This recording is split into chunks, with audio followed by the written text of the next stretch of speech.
Just one big joke. It's a fucked up world. Here we are in. I ain't going nowhere. Wow, that came up absolutely fast. What's up, everybody, and welcome to the Reason Reborn, episode 25. I'm here with my salaciously gun nut raving sycophantic co-host, Cardiacsumo. Only one of those is true, by the way.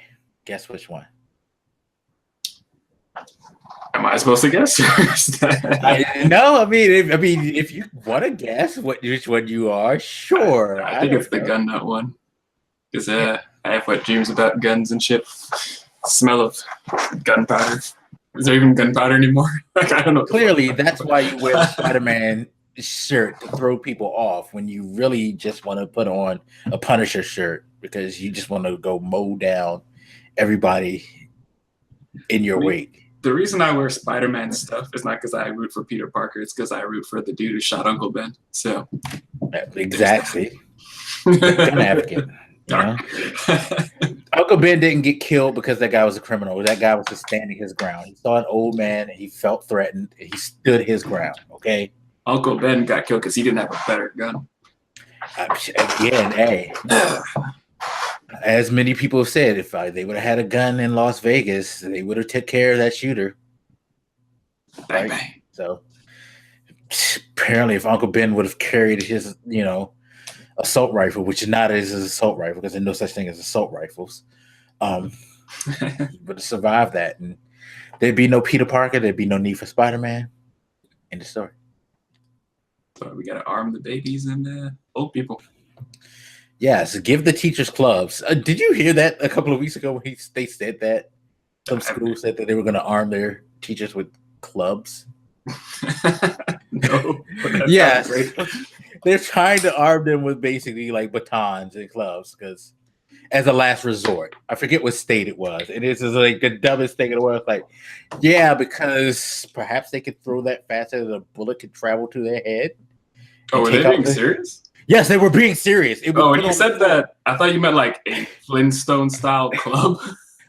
Well, that probably would be more effective because you got a wider, it's a lot wider, and it could at least at the very most hold it up and cover you some. But no, I forget which state, and I'm gonna have to look that up because it's gonna drive me crazy. But they brought it to the state Senate floor to arm their teachers with goddamn clubs. You better not talk out in class, bro. You don't want to get fucked. Yo, oh my god. And all the teachers I said, well, you so said I had to use this as a last resort. You wouldn't shut up. Yeah. Last resort was bang across little Timmy's head. But why did you hit Sydney? I mean, it was Tuesday. I don't know what to tell you. Right. And she always acts up on Tuesday, so I just wanted to nip that in the bud. I always said I was going to be a professor. I think I just killed my chances. No, you can be a professor because seemingly college professors don't really need any, there's no rules for being able to teach. That I find out in some of my classes all the time, especially this accounting class. I feel like you don't need to actually teach people stuff. You just need to give out lesson plans and great shit at your whim. We just got our course project, which was turned in 2 weeks ago, graded. I mean, I guess in fairness, at that level, you've already paid your money and stuff, so your education's in your hands. It's like, come on, dude, you can't even grade my week 4 stuff until week 7. Fuck. You want to put us on deadlines, but you just do willy-nilly. Goddamn professors. He's getting a bad review from me. Definitely. Anyway, so a couple of interesting things went on this week, of course. I mean, of course, there's always a lot of stuff, and I just don't have the time for all the fuckery. But a lot of the fuckery actually revolved around one man, Michael Cohen, I guess you could call him a lawyer. It's funny because when they talk about Michael Cohen, they try not to talk about him as a lawyer. They either try to talk about him as a confident He's the fixer.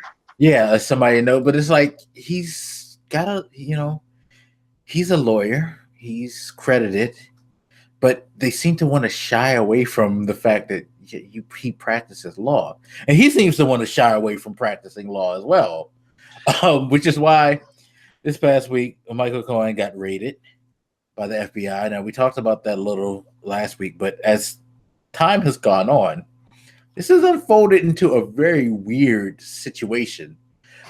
So it went from he was raided and they figured they were just looking for records of that would help with the Russian case to see, what payments went where and whether or not this happened during the campaign, and if there was, possible, coercion with Cohen and the rest of his campaign to not only just hide stuff, but possibly be involved in things akin to the Russian investigation. And then it went from, well, this guy is pretty much kind of noted as a mob lawyer because he's had some pretty questionable contacts with ties to people who are linked to the Russian mafia in New York since he was a kid. And then you find out that he represented a man named Elliot Brody, who he helped orchestrate a $1.6 million settlement to. And by the way, Elliot Brody was a top fundraiser for the Republican Party. And he quit his job, of course, because it's found out that he got a Playboy model pregnant and paid her off $1.6 million. I don't know if they said she had the baby or not. I think they had it aborted. I didn't know the pregnancy part. I know that there was an affair. He got her the pregnancy part. Pregnant. Yes, he got this playmate pregnant, which begs the question: why aren't you using a condom? I don't wish to respond to that. It's like, I guess at the least you don't want to have some situation like this or bring something back home to your wife. I mean, it's although I guess if you're being disrespectful enough to cheat on your wife, you don't really have it within you to respect, her health. I mean, I would think for the sake of your own health, you would. Really, whatever. I guess. Yeah, I mean, if we're gonna pay a bunch of money to have sex with playmates and stuff, I guess we're going all the way, living. Yeah. Right on the edge there. Yeah. So you had that come out, and then there was a mystery third client that nobody would reveal, which apparently Michael Cohen's lawyer was happy to reveal in court. Third client is Sean Hannity, Trump's favorite mouthpiece on Fox News, who has been doing everything in his possibility to derail the fake news's framing of anything negative against Trump, especially with the Stormy Daniels thing, talking about how, wrong and horrible that liberals are being to him, blah, blah, blah. Who would have known the guy who loves Trump the most also shares a lawyer with Trump? And then you found out the investigation wasn't necessarily to just dig into the Russia stuff. FBI has actually been digging into this guy's shit for a while now to link up the mafia ties and the payment to the fundraiser and to see who else he possibly have done things for in the political sphere. So Michael Cohen's been a busy man. I don't even know where to start. So please start wherever you think, whatever you think stands out the most to you, or just give your overall opinion, because I'm perplexed at all. It's crazy. It's so much there. I guess the first thing is to address that notion about Michael Cohen being a lawyer and the hesitancy to call him one.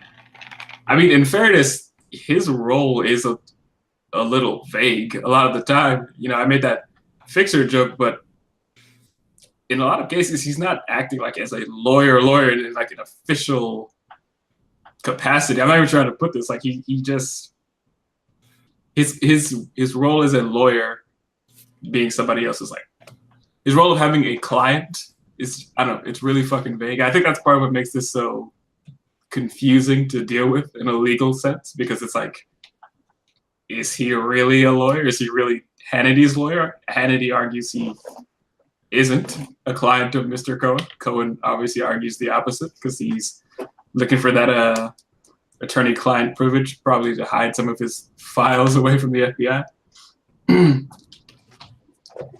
So I did want to say, in fairness, it is not obvious whether we should be calling Cohen a lawyer in some cases, but he's fucking something. He's doing something for these guys.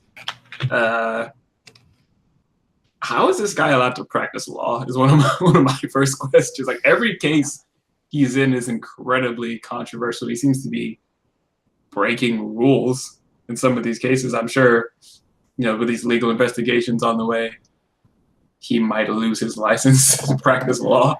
Yeah, if he's not disbarred anytime soon, there's something very, very wrong with, law. Because you look at this guy and it's like, how can we legally still call this dude a lawyer? Like, he has no fucking regard for the law. This is yet another case of him setting up a payment to hush up another woman, which the sexist undertones of that are starting to become more and more concerning about us silencing women. Yeah, one note about the payments too. I forget his name, and he was just on TV. The lawyer who actually negotiated the non-disclosure clause for Stormy Daniels. It also came out that he also negotiated the non-disclosure for this new Playboy playmate and the other playmate who accused Trump of paying them off to keep quiet about an affair, which brings into question his validity as a lawyer, because the rumors are now that he's kind of like a friend of Cohen's who works with them on these deals, so that anytime somebody wants to come and make a claim against someone, whether it be Trump or any other political figure, Cohen brings this guy in and has them find a way to represent these ladies to negotiate these deals, which, if that's true, what the hell? It's one thing to have a lawyer who's a fixer, but to have a lawyer who's not only a fixer, but can get a fixer on the other side for you too, that's pretty damn crazy. Yeah, it's odd times we live in.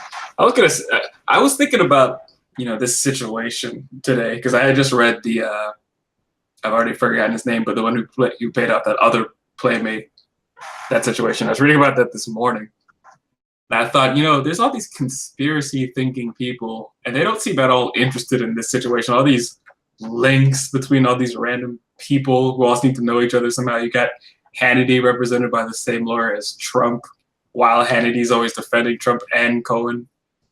I'm not saying that's a conspiracy, but you would think it's the kind of thing that gets those people's juices going, and they never seem to care about this sort of thing. Because this is kind of a more obvious thing. It's like, I'm your friend, and you're also friends with him, and the friend of your friend also likes to talk well about me. Why could you not think that there's something? And Fox came out today in defense of Hannity, saying that they've reviewed the situation and they 100% stand behind him and feel like there has been nothing immoral basically happening. There's no, ethical reason for them to end their relationship basically with Hannity. And it's just like, I find that very, very fucking I find it very, very Fox News, because it's like, why wouldn't they back him? He makes the money, and the ethics, truth, morality, fuck that has to do with Fox News. It's not why they're who they are. They are who they are because they can say the most salacious, untrue, things that will rile up the base that they're directing it to, and they elicit loyalty from that base, who continue to watch their shows, continually make Hannity one of the highest rated news commentators on TV. It's like, why am I going to get rid of my meal ticket? Y'all are stupid enough to keep buying this shit, or why not keep selling it? I wonder how his viewers feel about that situation, because it is, Hannity tried to defend himself like, well, he's not really my lawyer. I might have paid him a couple bucks for it and said, I want confidentiality here, but he's not really my lawyer. Like, I know he said that, but it's still pretty fucking dishonest, because it's not like he just mentions Trump or Cohen in passing. He's had them. I mean, they're both on his lips all the fucking time. So, and see, this is where Hannity fucked up by saying that, because you know how Trump, when the whole deal went down, he started screaming client privileges, like lawyer-client privileges. You can't dig into my stuff. By the way, which in digging in their stuff, they're trying to negotiate. He's trying to negotiate with the government not to be allowed to be seen. And the judge decided, well, while we figure out whether or not the FBI can dig in your shit, what we're going to do is we're going to establish a special company that does this type of stuff and dig into the shit to find out what is admissible or what's not, which probably works for Trump, because now you have somebody who does this for a living doing this, who you can't touch, who's been court appointed and is obligated to give whatever they have, which means if they find some shit, they're going to expose it, and you can't threaten them or their job. So you probably should have just shut up and left the FBI alone, and try to play nice with them at least. But now you have a third party digging into your shit that's obligated to turn over to the court whatever they find. It's just like, oh my God, these people are stupid. But no, back to Hannity. Why he's stupid is, why wouldn't you just come out and say, yes, he's my lawyer, and I feel like this is wrong because, you know what, I have, client attorney privilege, and this has nothing to do with me. So if you bring out anything about me, you're wrong. Now, if Michael Cohen really isn't your lawyer, anything that he has on record that you two discuss is open to the public eye. My question is, why does he have anything on record?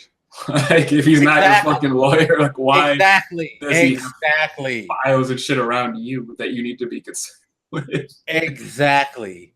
So you've given them a key, because if they bring something out, you're like, no, that's client attorney privilege. Wait, I thought this wasn't your lawyer, though. Well, I mean, isn't it Cohen that's trying to argue for the attorney? No, Cohen honestly is kind of mum. It's mostly Trump's lawyers and everybody, who basically is behind, the eight ball, so to speak. Cohen, I think he said something in the beginning, but he's been kind of quiet. He hasn't been that vocal from what I've seen in the news. It's been mostly like Trump's legal team, and things like that. Cohen, I guess he's kind of resigned to the fact that, oh shit, I'm really fucked up. And he's probably mulling over the fact that, I might have to turn on all these people, because if I don't, I'm probably going to jail. Like, it's clear that there's something there. I mean, if you want to see your fucking kids grow up, I would. But then again, will he? Because if he is this mob lawyer who has mob ties, especially if it's Russian mafia ties, is he going to be able to see his kids grow up? I mean, this dude he has his hands in fucking everything. Like, I don't understand how you get yourself into this kind of situation. Like, I mean, yeah, he's screwed, and he should be. He's clearly incredibly dishonest in illegal ways. Especially. And he's stupid too, because I was listening to this podcast, they were talking about it, and apparently on the NDA for Stormy Daniels, they may have these two made up names, one for her and one for him. I forget what the names are, but in the NDA for that fundraiser, they use the same two names for the non-disclosure. It is apparent that this guy is such a bad lawyer that in non-disclosure agreements, he just uses the same, pseudonyms for all of his clients.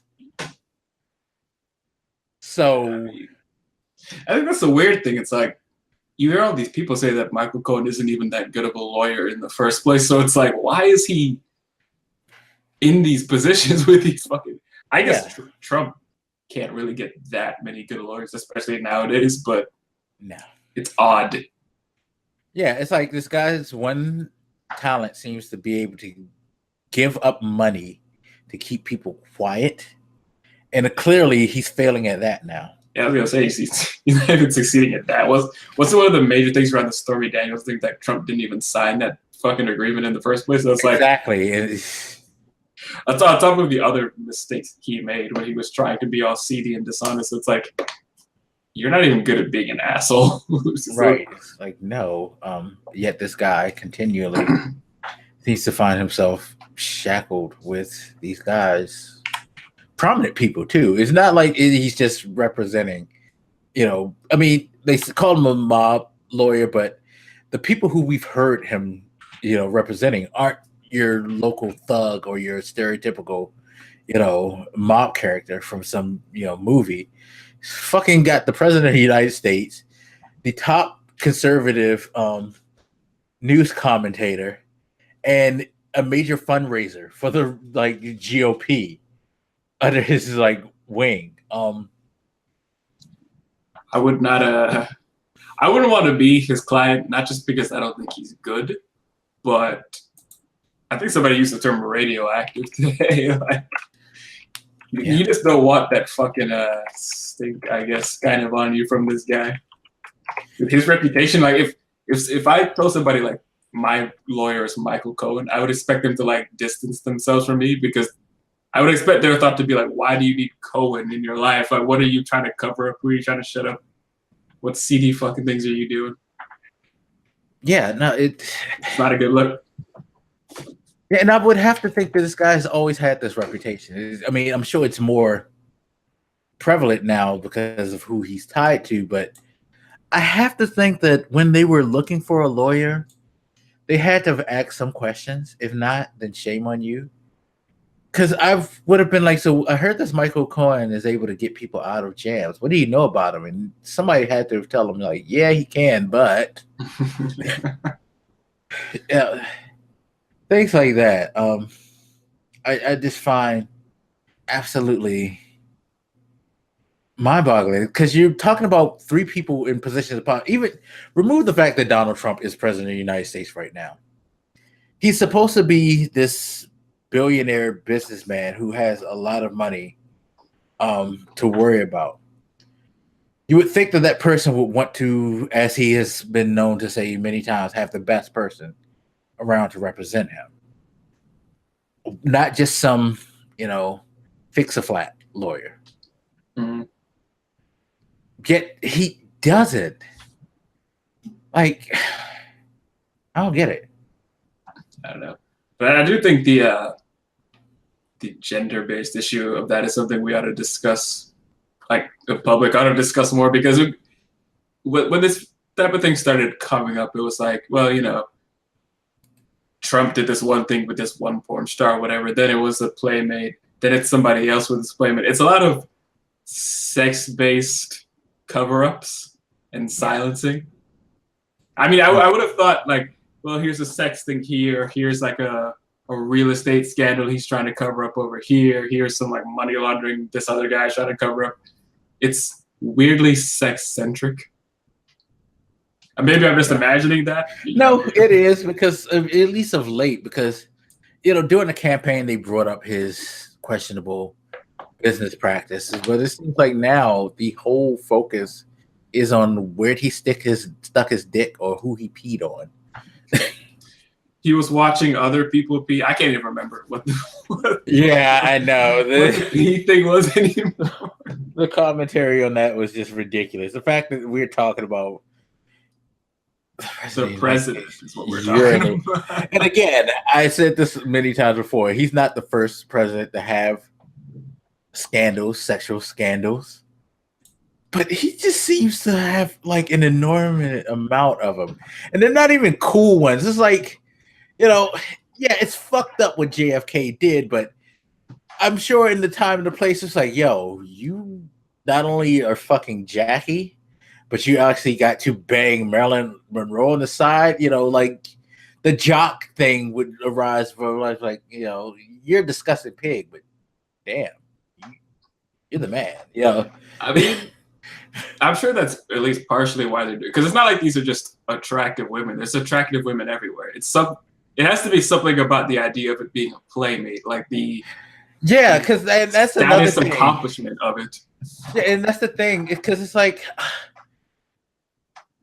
at least from my perspective, I don't know from your perspective, but to brag about being able to bang porn stars and things like that, I don't think is a cool thing. It's like these people fuck for a living, although the playmates, they don't necessarily do that.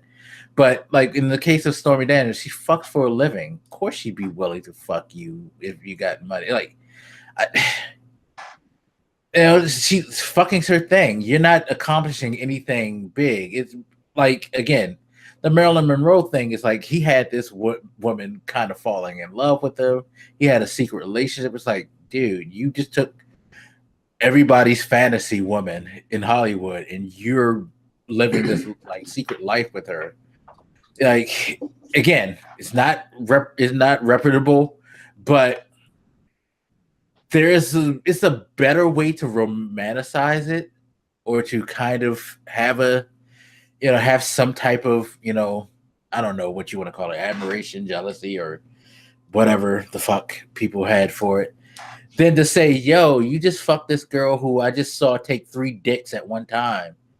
Good on you. Like, but I mean, it goes to that stereotypical sort of image of what I think a Trump kind of person is into. He's not really good at business, but he has this image of what a businessman is like, this sort of schemy, conniving, can sell you a broken down car sort of image of what a salesman is like. And I think he has that same sort of feeling towards like the idea of masculinity. So, to say you fucked a playmate or a porn star, I don't think that a normal person cares to brag about that sort of thing, but it seems like if you were to make like a satirical man, that's the kind of thing that they might do.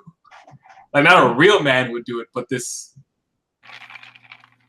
fictional sort of caricature of a man would find that an appealing thing to be able to do.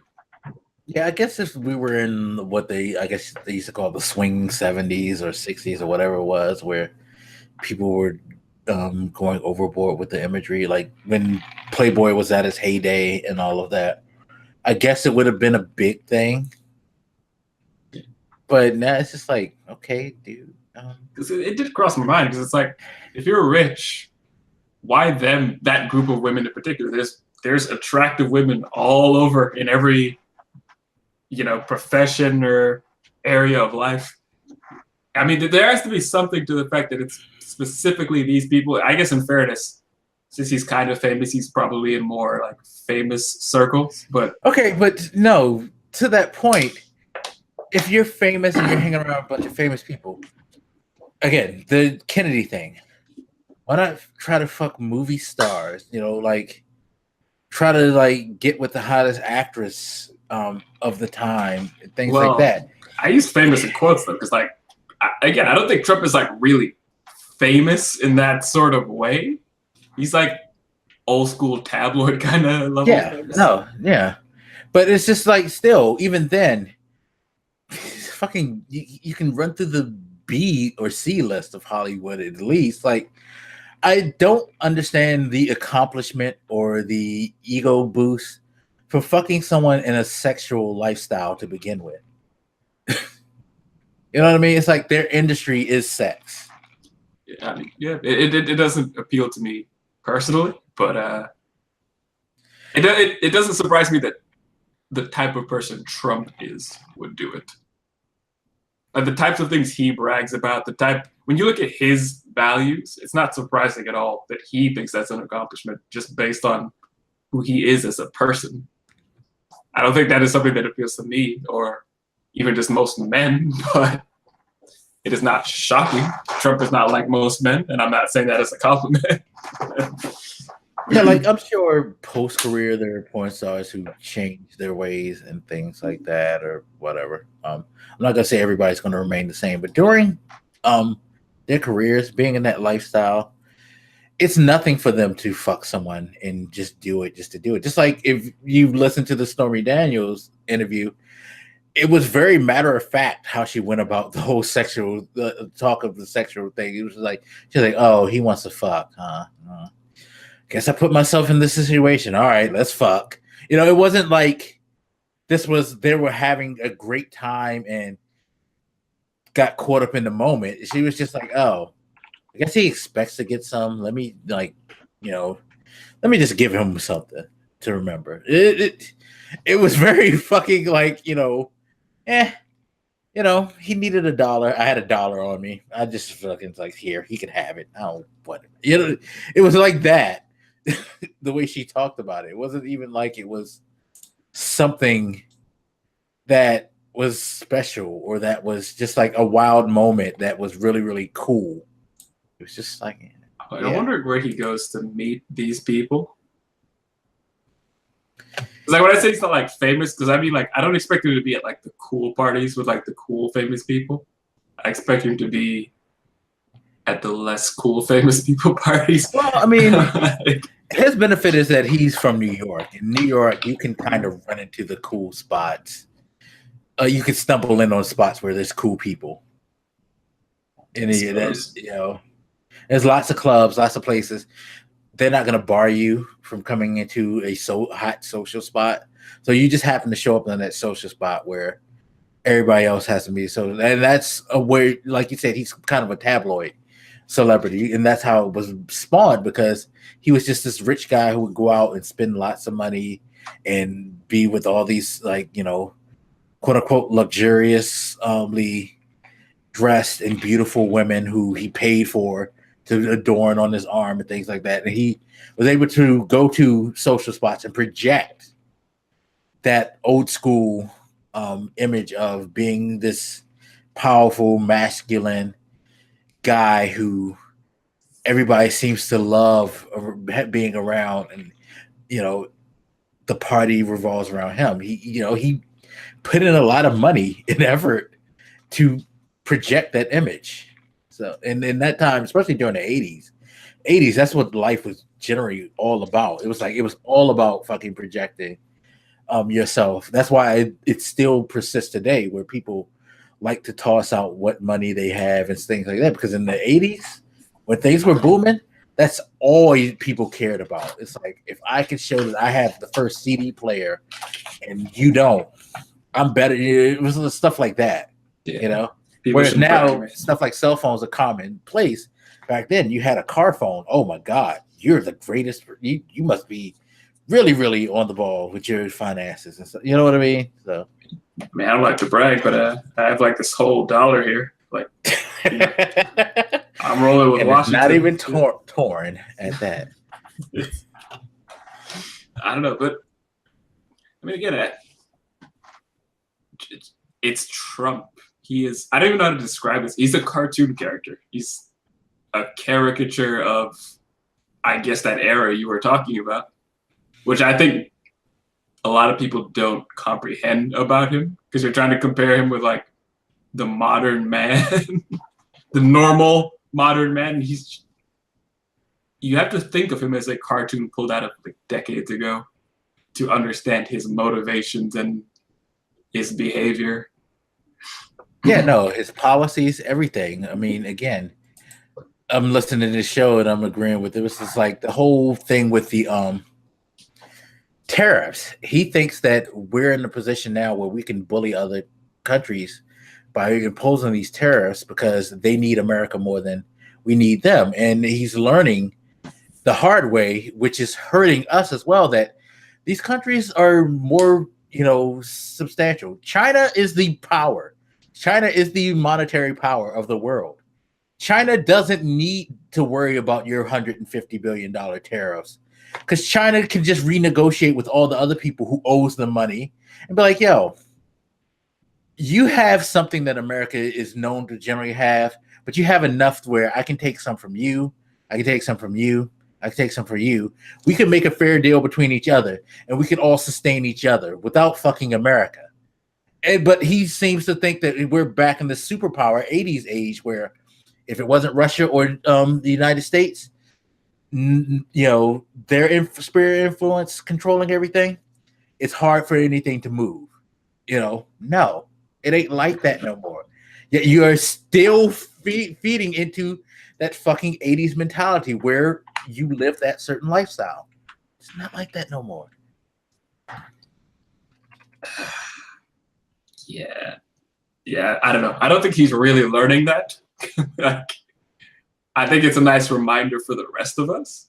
I don't get the sense he's really learning that lesson. Yeah. So I don't expect his behavior around foreign policy to change at all. Yeah. Somebody in the comment section on that last video, had a quick back and forth with them, and they said something like, I hope somebody essentially good steps up in the next election against Trump because we can't handle 4 more years of this. And I was thinking about that, this afternoon. I was like taking a quick break after some work stuff. And I thought, that's a weirdly optimistic statement because I'm not convinced we can handle this 4 years, let alone, I'm not looking to what's going to happen. I've been saying it since the election was over. Like, I don't know if we'll survive. And it's just like, I will say this, 2018 has, oddly enough, been more of a slower burn than 17. I think 17 kind of was the shock. Sure. The huge jolt. This year, it's just kind of like I just stuck you in an artery. Now you slowly bleed, type of scenario. Like, I don't feel like it's much slower. I hate to say this, but I feel like maybe I'm just more used to it. I just thought about that. It's like, yeah, maybe we're just all getting, and that's why I was like, I don't think we're going to survive this because it's getting to that point where this is the norm. I mean, because we do this show on a weekly basis, and every time we do it, we're like, we're probably not going to cover everything. Look what happened! Like in just the duration of the show, there's like 5 news stories that will pop up every time. Like 10 shit will happen the next day. Yeah, like I have to tell people something behind the scenes. I am constantly refreshing CNN while we record every show. I seriously am, just to see because I'm so like anticipating something else seriously popping up. A little while ago, I went on Twitter because I was like, you know what I haven't played in a while? What did Trump tweet? Like every once in a while, I would just like go to Trump's Twitter and like random look at something. And he was, I think, referencing the Supreme Court decision to strike down one of those deportation laws or something.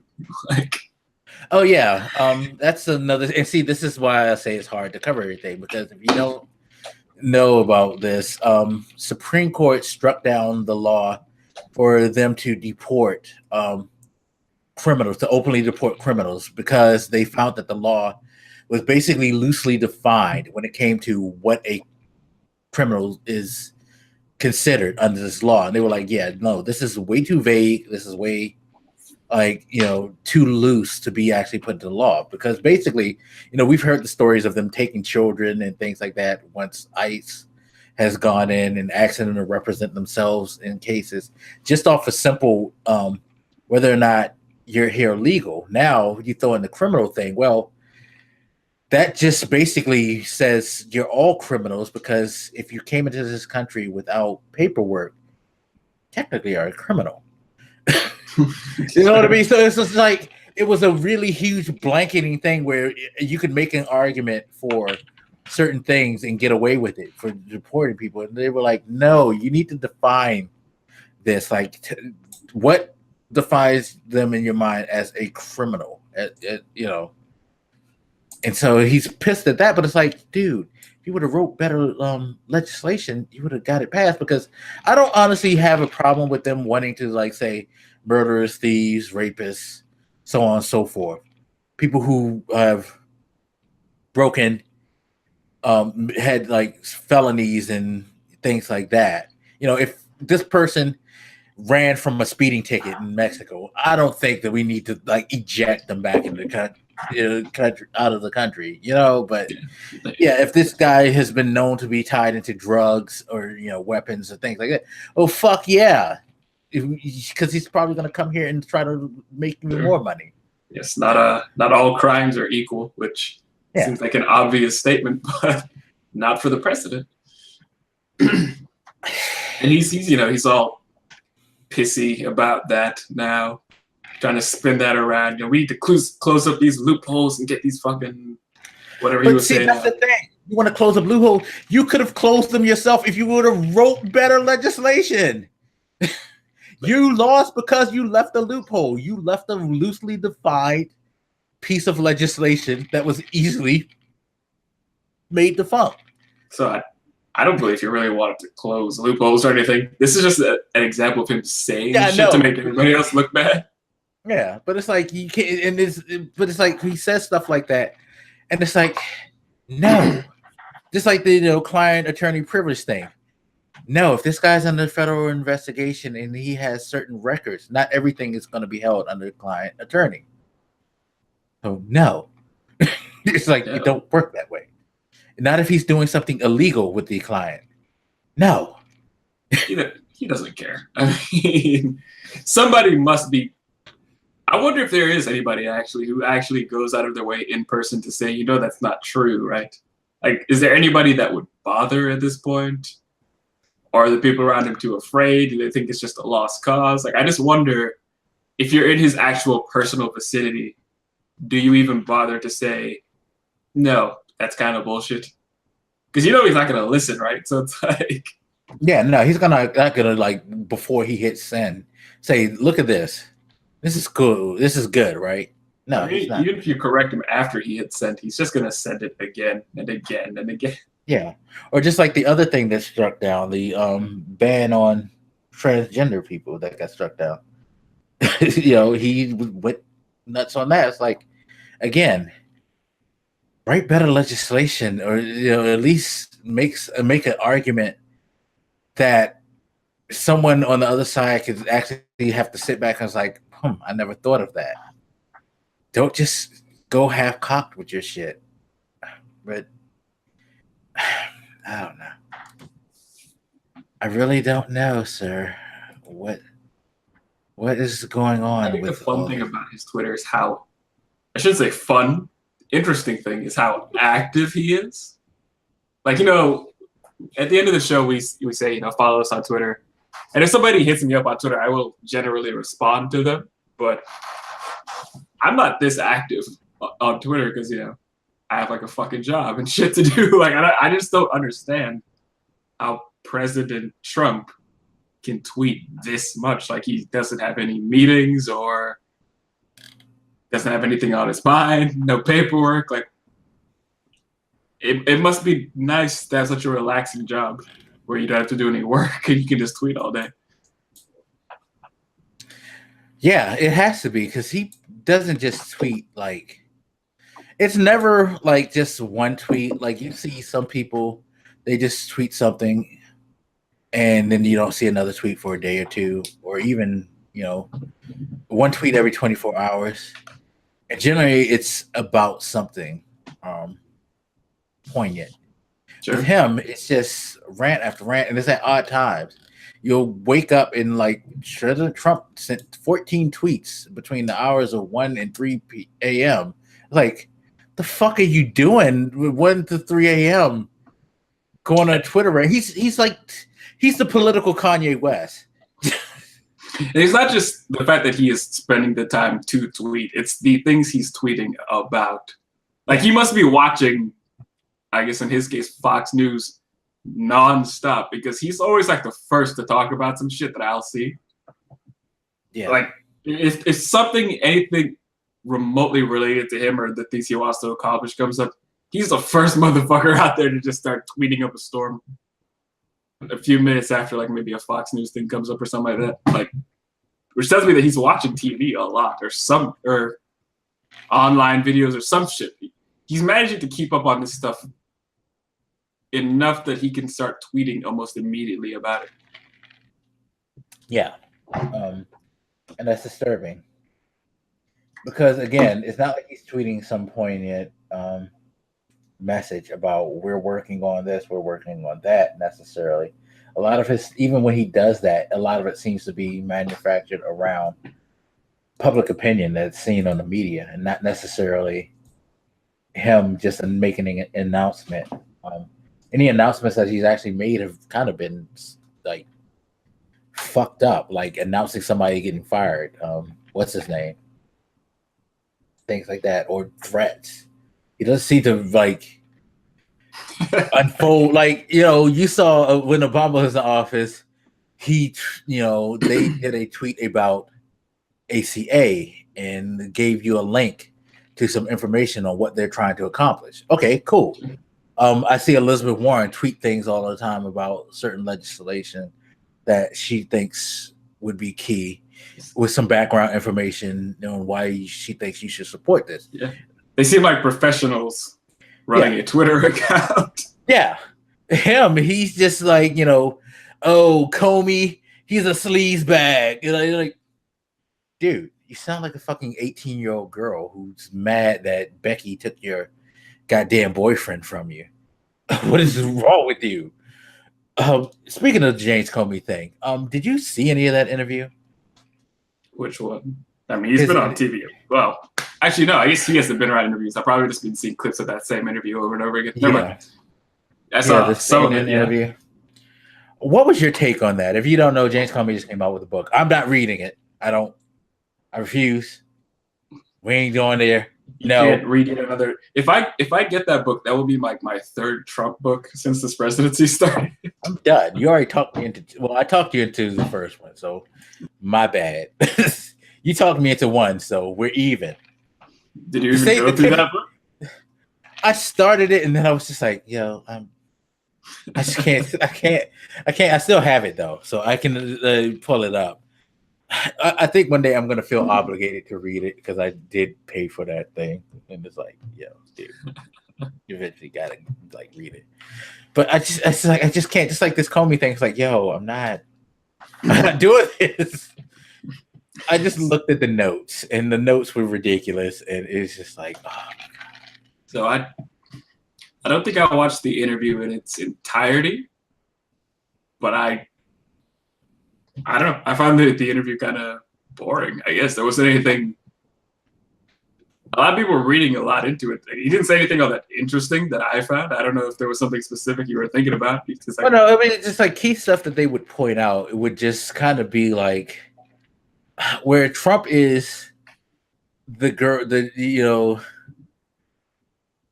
Trump is the offensive boyfriend who fucked over, said mate.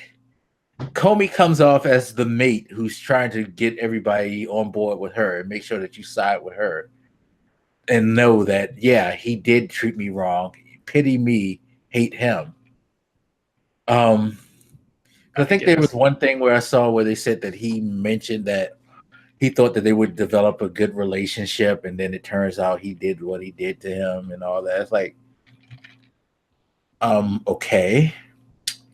You sound a little bitter about that, but all right, that's fine. I can understand. He's into your long-standing career, so you have that. But then the whole thing about the hands, where he said he pointedly went to look at his hands. He was like, wow, they weren't as small as he thought they were. They weren't normal man-sized hands. It's like, okay. I mean, I don't know why. People point that out as being like petty, but I don't think that's fair. Like, go back to that time during the very petty, but it's no. I mean, like a lot of the news anchors pointed that out. Like, undercutting your your authority on the matter, your validity or whatever on this stuff when you point out stuff like that, or his orange spray tan skin or whatever. And I would defend that. No, I'm sure because it's a memoir, right? So he's talking about where his mind was.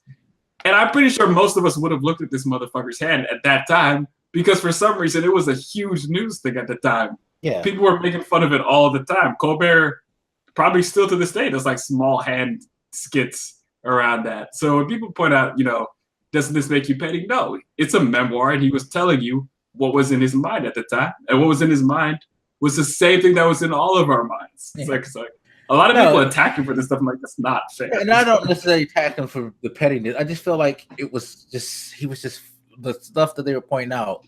While they were screaming petty, I was like, this is just filler. You're not really saying anything, sir. Like you're regurgitating different things that people have been saying about him that has already been it's like we've heard this. We probably got better detail from Jake Tapper on this whole than you, and he wasn't in the room. So it's just like I guess that's sort of the way I felt too, because like when they brought up like, oh, Comey says this about his skin or his hands, I was like, I'm sure he did. We all did. You need how short our memory is. Like we weren't all talking about the president, not president yet, but the president to be's fucking hands a year or two ago. For goodness sake, he's been labeled a Cheeto. That orange skin thing isn't new. Right. Call him Cheeto. Yes, of course, that shit was on his mind. I'm sorry. I know it's a weird world we live in now, but that is the world we were living in at the time. So, yeah, it wasn't odd at all that he brought that up or that he was thinking that. I just felt like, yo, dude. I have to say, if I walked into the president around that time, I would have looked at his fucking hands. I'm sorry. Yeah, no, because it was a big deal. I would look at his head. I'd be looking at his hair, trying to see if it really was a comb over or a toupee, because that's been a thing. I'd be wondering how did his skin get that goddamn orange. And I can see under normal circumstances with anybody else, if he was saying shit like this in his book, it would be kind of weird. But again, weird times. It wasn't weird at all. Yeah. And it's like you do it with everybody. Because if somebody were to say something about like me, a particular thing that stood out, but you were going like, well, I don't care what they say. I'm gonna go fake this and just go find out for myself about the man. And then you actually notice one of those things that people mentioned. You're gonna make a pause and be like, wait, they said this was really? So yeah. If I said to you like when Paul has like this one weird tooth on his side, you're probably gonna fucking look like because everybody's made such a big point about Paul's tooth. Yeah. Even if you don't really care, it's at least in the back of your mind now, and you're just gonna unconsciously think about it. So yeah. So no, I just thought that he just basically had a slam dunk book where he can make a lot of money. And I will say this in the petty department would be that he knew that this was easy writing and an easy way to get to this guy's goat, and he could get paid out for it. So it's like, yeah, kind of petty, I win type of thing, because who cares how truthful or how in-depth this is? I know you're going to rage. I know people's going to buy it because a lot of people are going to want to see what I have to say. And I'm going to be paid because you're an idiot and you seem to draw like all of this attention for being an idiot and make other people money. I think that's the thing that probably bothers Trump the most about all these books too, is that he's not making a red cent off this shit. He probably thinks he should, but that's not how the law works. So, right. There was a couple of things that stood, like when he was thinking about whether there was a PP tape out there, and he was pointing out just like how defensive Trump was. Like he was obsessed with this idea that, why would they say that? There's no PP tape. And again, he said something like petty, but think about some of the things that he's been railing against that are starting to be, suspiciously borne out. The whole Russia thing, his whole railing on that. Yet you start to see all these ties between key people with him. It's like, well, as upset as he was with the Russia thing, now we're starting to see there was probably collusion with his people. Should we take him seriously when he says there's no such thing? Should we take him seriously when he said he didn't pee on a bunch of Russian prostitutes? Because he's so adamant against it, you know, like he was on him, or have them pee on the bed. We need to go back and remember the proper details of this. I really don't think I want details of. We need to get this right. I don't need to have a detailed accounting of his piss or their piss. Okay. We need to know whose it was, where it went, how much, who liked it, how much did it cost. So what people were pointing out when he said that in the interview was that he said something like, I think they asked him whether he believed the president or something like that, you know, whether he thought there was like this PP tape incident. And he was like, I don't know. He said very carefully, like, I could not say no. I don't remember his exact words, but you probably remember that point in the interview where he was asked about that and he just did not know what to say. And it was this weird situation where it's like, I'm talking to the president about Russian prostitutes peeing, and I can't even say with confidence that I don't think he did. And the fact that this is a conversation about a president. Like, Jesus. But people it was bad enough when they had the big debate with Clinton and like the cigar and whether or not, you know, he kept the cigar smoke. Didn't have to work with Monica. I remember that shit. And I just looking back, I was like, good Lord, that was a talk piece.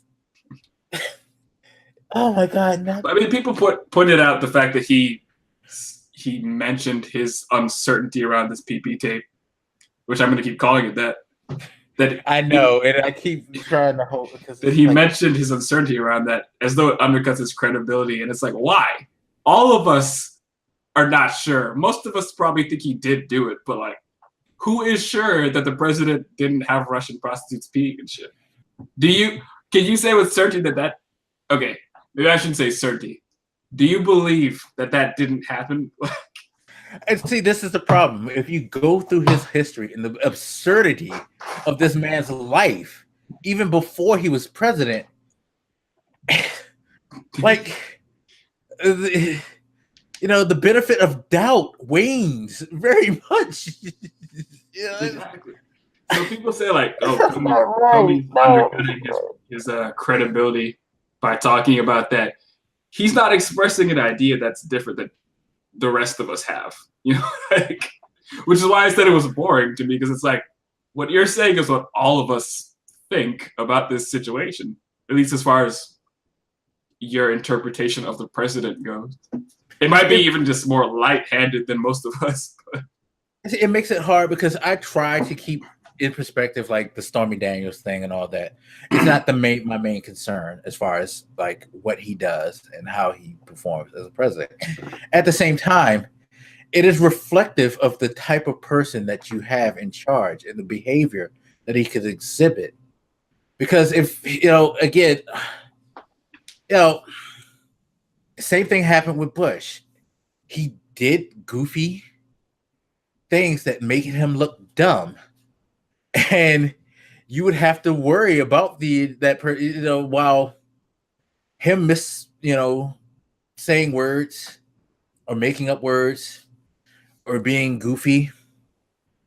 That shouldn't have been the focal point of his presidency. But you can't help but think, like, what happens if this dude says the wrong thing? Like, he has a flub of words when he's trying to speak like a greeting in another language, and he actually tells them to fuck their mothers or something like that because he's saying it the wrong way.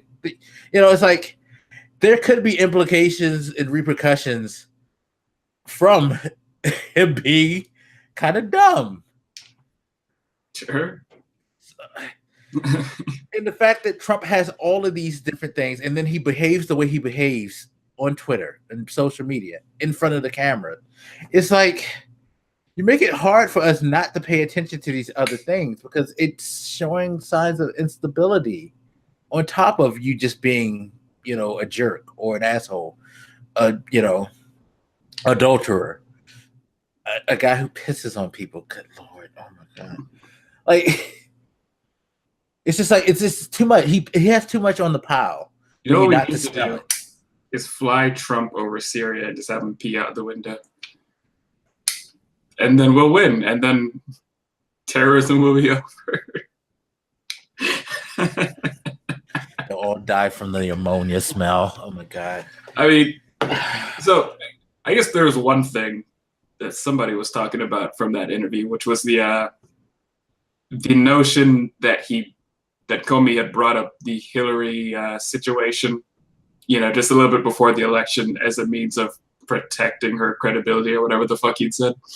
Do you remember that part of it? I guess he was recalling around the time that happened, and he was like, if this comes out after she's elected, she'll lose credibility right then and there. It was kind of a weird argument that he was making, but I didn't understand it because I was like, are you arguing that maybe we should get this out for it? Because he said he felt like she was going to win.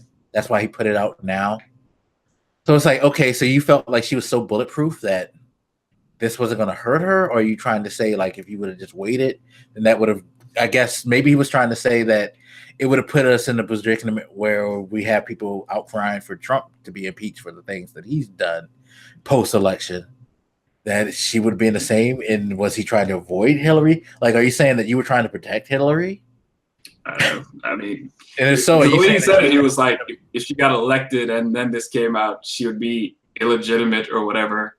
And it was like, but we have the same problem with Trump now. Yeah. So what was, I mean, I guess in his defense, I think his reasoning for not doing with the Trump thing is that, I don't know, the investigation wasn't as deep. They didn't know as much at the time.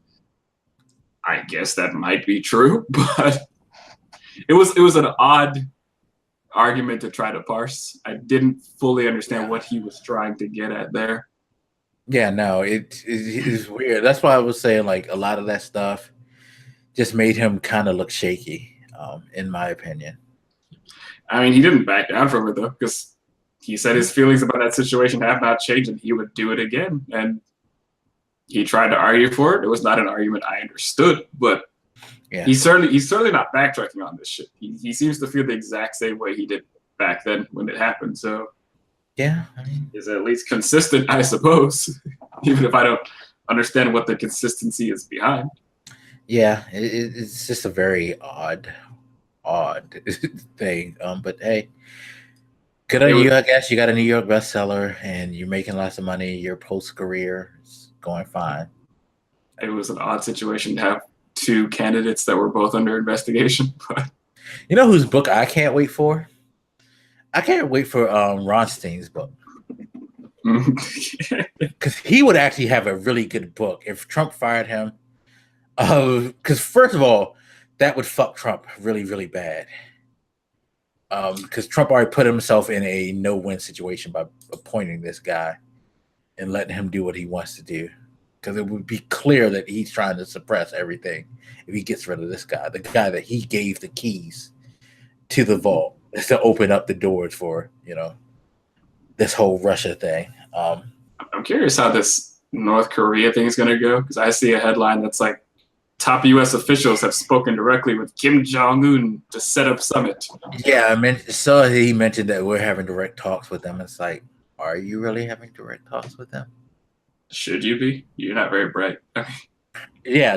I'm sure. I hope we does not mean him, but whatever. Well, it may have to, because we don't have no Secretary of State. Yes, we do. Who's going to do negotiations? He ain't been confirmed yet. We have a Secretary of State. You know that dude that's like living on top of Trump's head, that hairy thing? That's the Secretary. Clearly. Because we don't have nobody in to negotiate and sit at a table right now. Also, the thing that made me laugh a little earlier, I was on Twitter. One of the things that came up was like Nikki Haley fires back after Trump officials says she was confused about a Russia sanctions announcement.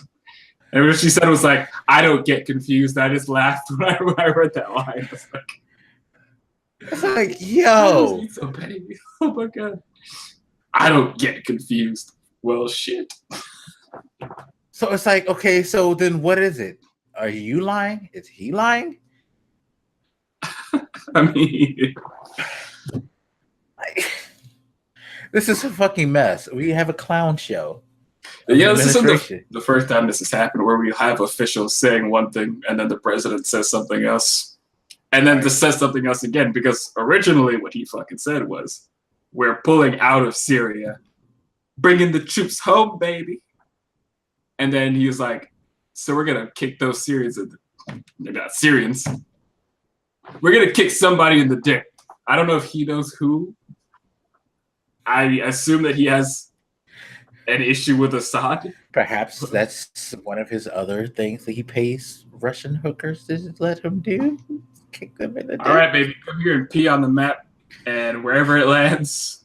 Like, Vladimir, I need a couple of dudes who are willing to be kicked in the crotch. Can you facilitate that for me? So, can't believe I'm about to say this. I was gonna say, I wonder if he got in trouble with Vlad after that Syrian attack. I really feel like he got yelled at and had to apologize to his boyfriend.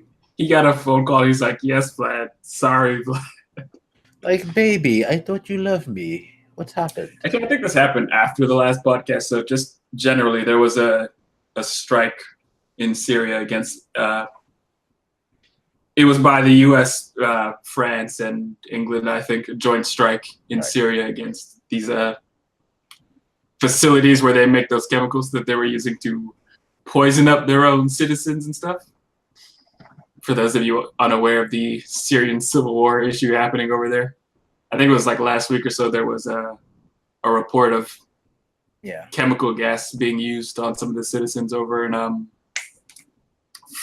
forgot the name of the place. Sorry. Not that it matters. It's not good to use poison gas on people. No. Kill children and shit bans like that. People. Hello. Hmm? I was like, Geneva Convention bans shit like that, people. So, I know this wasn't one of the topics of the night, but this really fucking bothered me. I would see people, when this came up, they would say, you know, what right does America have to be complaining about blah, blah, blah. We did, you know, whatever, X, Y, Z.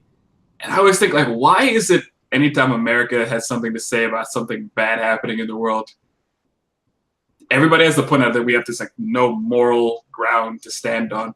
No, America is not perfect, and we've done some bad shit, but should that disqualify us forever from being able to say that maybe you shouldn't poison fucking kids to death? Like, in today's world, it does, and we're going to get into some of that with our last topic, because clearly what people have done in the past, or what someone has done without your actual blessing, will haunt you and everything around you forever and ever.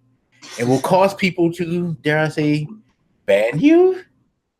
And, you know, you even brought up the point. It is not legal to use poison gas. You know, people talk about, like, America has killed people. Yes, and killing people is bad, but there's a reason Nikki Haley keeps bringing up specifically using poison gas, because it's bad. Yeah, after World War I, they saw that, this mustard gas shit, this is a horrible, like, it's bad enough that we're ripping people apart with, like, fucking shells and shit like that.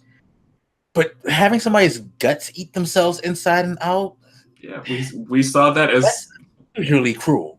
Killing is bad, and we saw that as a particularly gruesome, horrible way to die. So we said no more of that. No matter, like, even if two countries right now declare war, they still can't use that shit. So yeah, because even if you are the country, like, say you're the rebels in this situation in Syria, and you use toxic gas, and Syria does it, you're wrong because you went a step too far. Okay, so I mean, yes, the UN ideally would unify against that. It's not. It's weird to me that people don't understand the point that is being made about this specific way of killing people. Like, we ban that because it's, again, I'm not saying you should kill anybody, but we agreed globally, I guess, that we shouldn't be doing that, as did Syria. So, and Russia, who tends to back them, even though Russia is the one that normally defends them. Those council meetings. So I don't know, but just this, I saw it so much when I looked at, like, the comment sections on, like, Facebook or YouTube. Anytime somebody would be like, they shouldn't poison kids and all this shit. And even if whether they were arguing for the strike being legitimate or not, they were like, well, America did this, Europe did this, what the fuck? Like, yes, we did that stuff, and we shouldn't have. That does not mean we should just ignore every problem anybody ever does from now to the end of time. Yeah, it's not like fuck whatever because America did this, so and you can't keep it's basically you're saying because America did horrible things, America is the poster boy for doing horrible things, so we should ignore anybody else doing horrible things because clearly this has been America's, which is not America's mandate. It happens to be the mandate of the people in charge at that time. Sure. Plus, people in that particular incident, it's just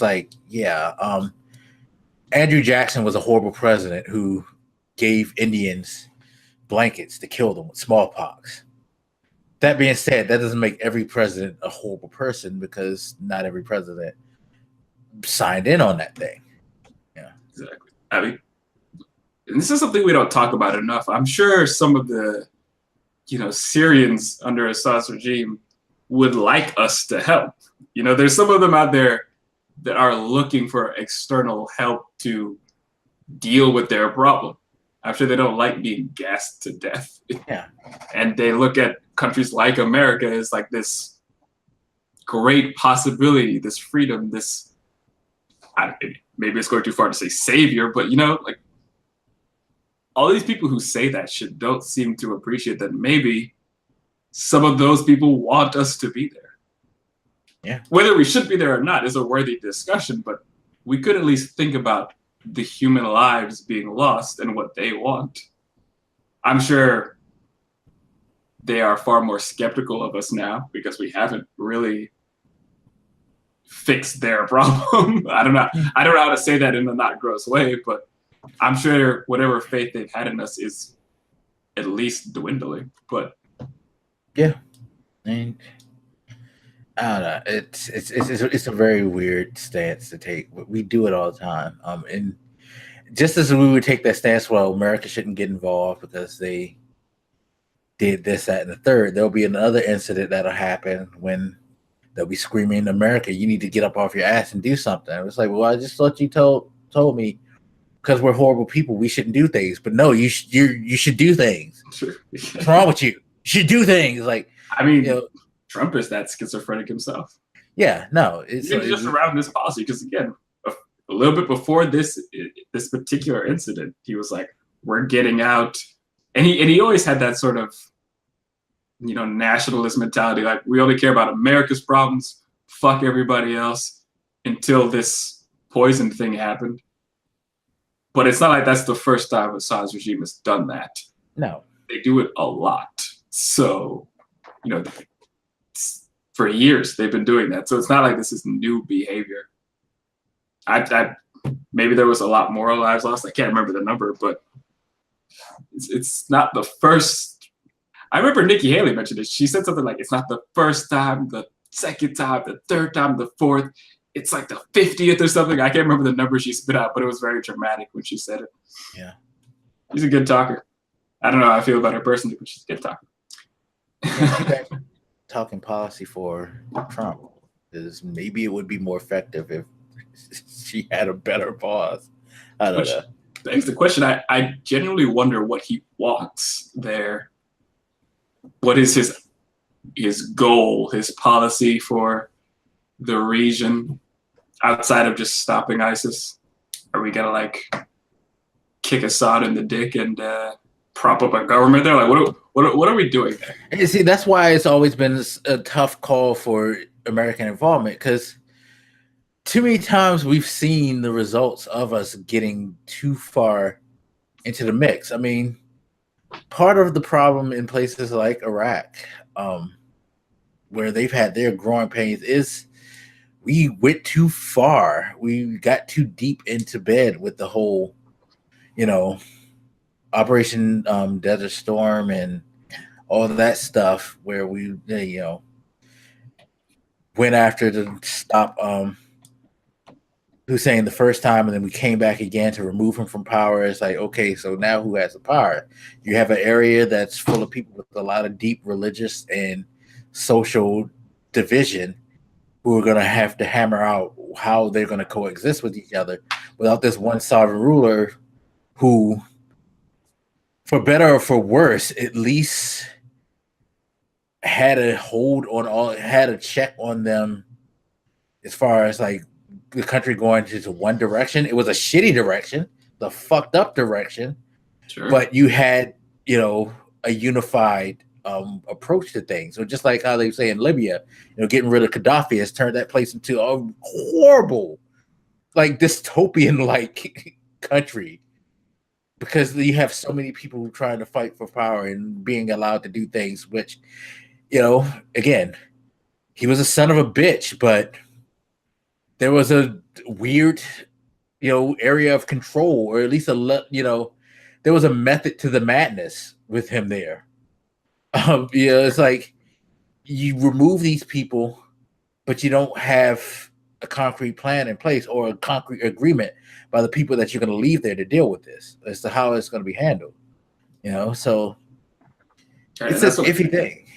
That's what I'm getting at, because we've learned this a few times now that we need a more long-term plan to deal with this shit. We can't just say we're going to kick the terrorists in the dick and then leave. Like, could be creating worse problems. Yeah. Bush learned that. Obama learned that. Like, it's not a partisan thing. I'm just saying, like, how many times do we have to learn that lesson? I do think there is a place for American intervention, but we ought to be better at it by now. Yeah, no, there should be some type of like plan. And I would feel better if the person at the helm at least seemed sane. Because you can say, you know, Obama fucked up with the Libya thing, but I don't know. He was at least a sane person. Yeah, and at least he admit that, yo, I probably shouldn't have done this. It's like, yeah, this was not a good idea. I mean, Obama admits that he probably should have had a better plan in place. He didn't think things all the way through. And he's never shied away from that. But a lot of times we go into these places, we kind of fucked up and we just like, oh, well, I mean, I'll show myself out the door. You guys have fun trying to figure out this mess. Yeah. I saw, what is that woman's name? Maddow. Rachel Maddow. She was bringing up, I saw a clip of this. I don't think it was the whole thing, but it was an interesting point where she was like, because of the way the president is and all the scandals he has and all this shit, you know, there's concern that at least some of this action there in Syria might be to take attention away from his scandals. Yeah. And, you know, in fairness to her, she wasn't like really postulating that. It was more like she was pointing out the fact that we even have to think about that as being a possibility. It's just dangerous for us because you have our allies wondering, you know, are we doing this for the right reasons, or is it because Trump wants to take away from these scandals, take public attention away from these scandals, even if he is doing it for all the right reasons? Because of how fucked up he is with his public life, it puts us in a weird position where we have to think about this. Yeah, no, you know, to all the people who want to scream like how this is so biased and blah, blah, blah, shut up, because there's a term for this. It's a term that has been used in several different presidencies, in several different instances, and it's called wag the dog, you know. Basically, what you're doing is you're wagging the dog's tail to distract us from paying attention to what's going on over there. You know, and that's what has happened. I mean, they made that claim for Bush's going after Hussein, you know, because the country was about to spiral in complete financial like disorder, and it's like, hey, start a war.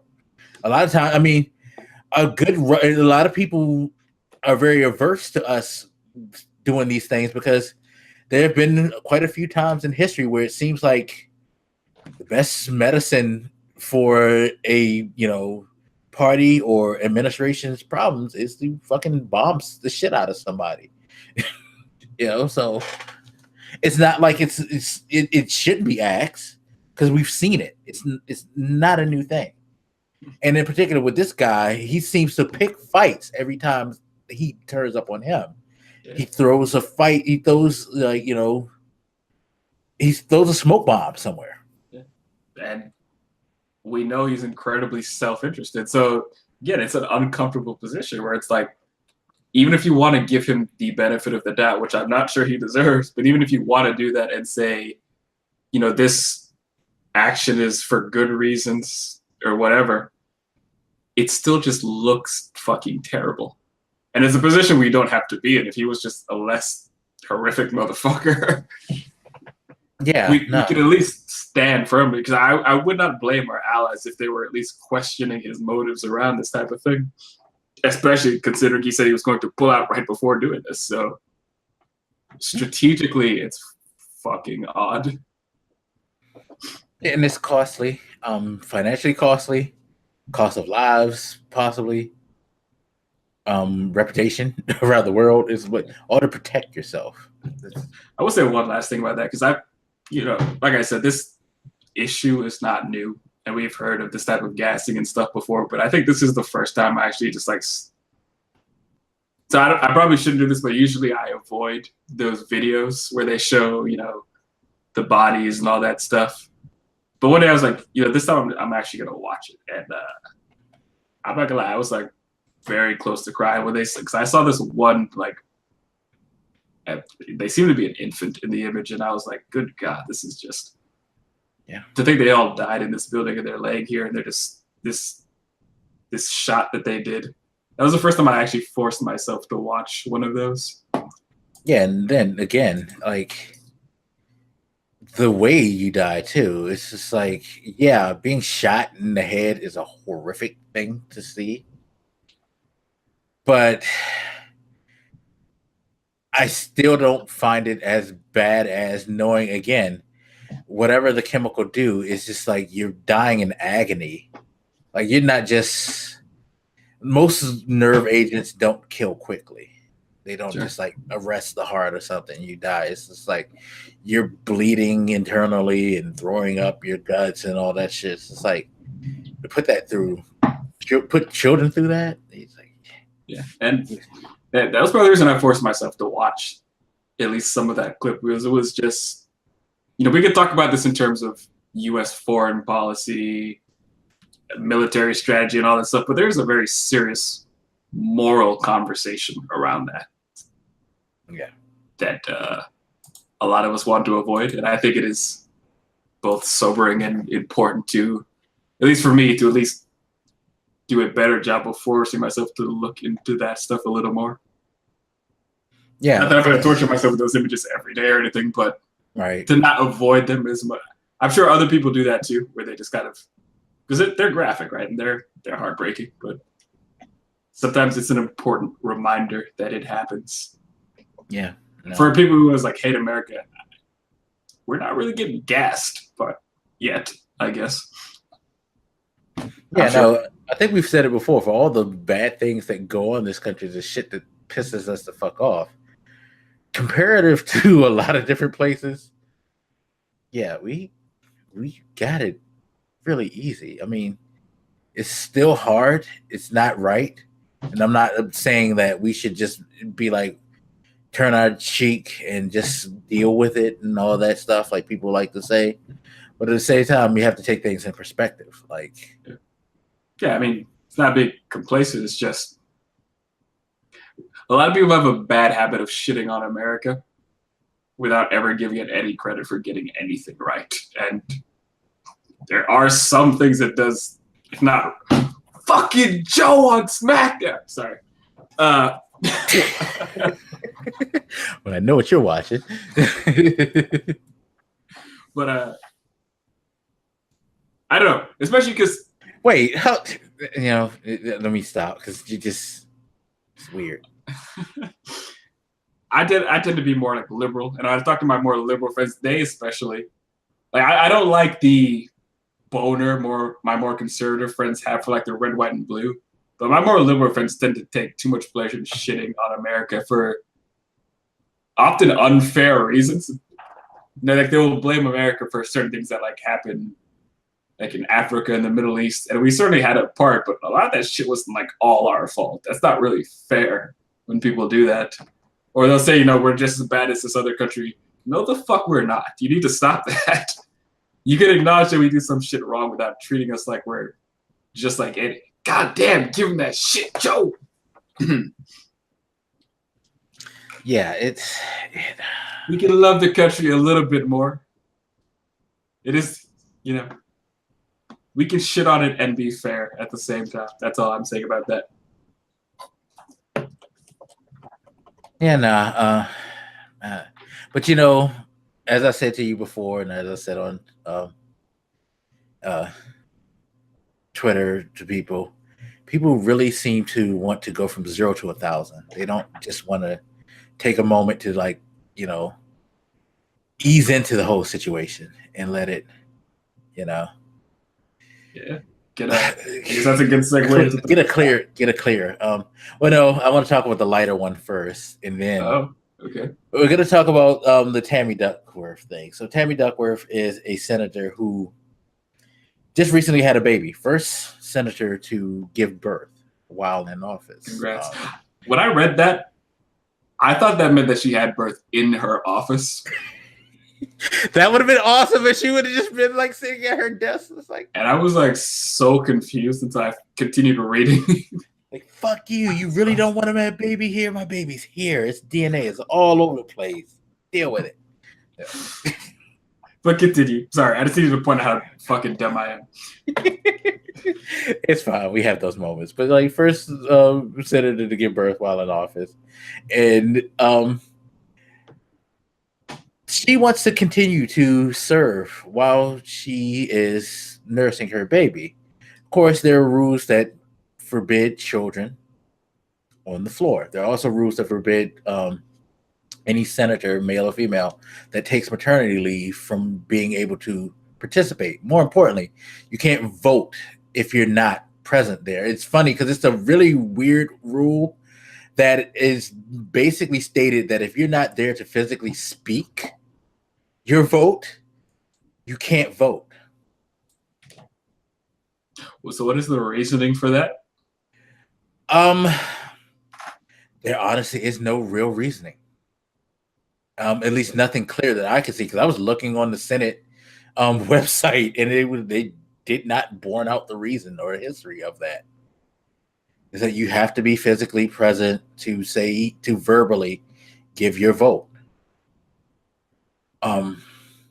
Which brought out a couple other weird rules, like the whole thing. A lot of people forgot the issue with Elizabeth Warren, where she came out and she said something that was considered rude or not nice, we shall say, in reference to a Republican colleague. She was a total dick.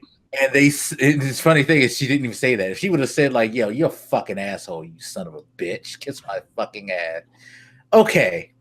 Might have got a little out of hand and unprofessional there. But no, she just basically pointed out, how wrong they were for something and all of that. And she got censored for saying that because it wasn't nice. You can't say anything that can be taken as, what was the word that they used? It was a fancy way of saying if you can't say anything nice at all, don't say anything about somebody.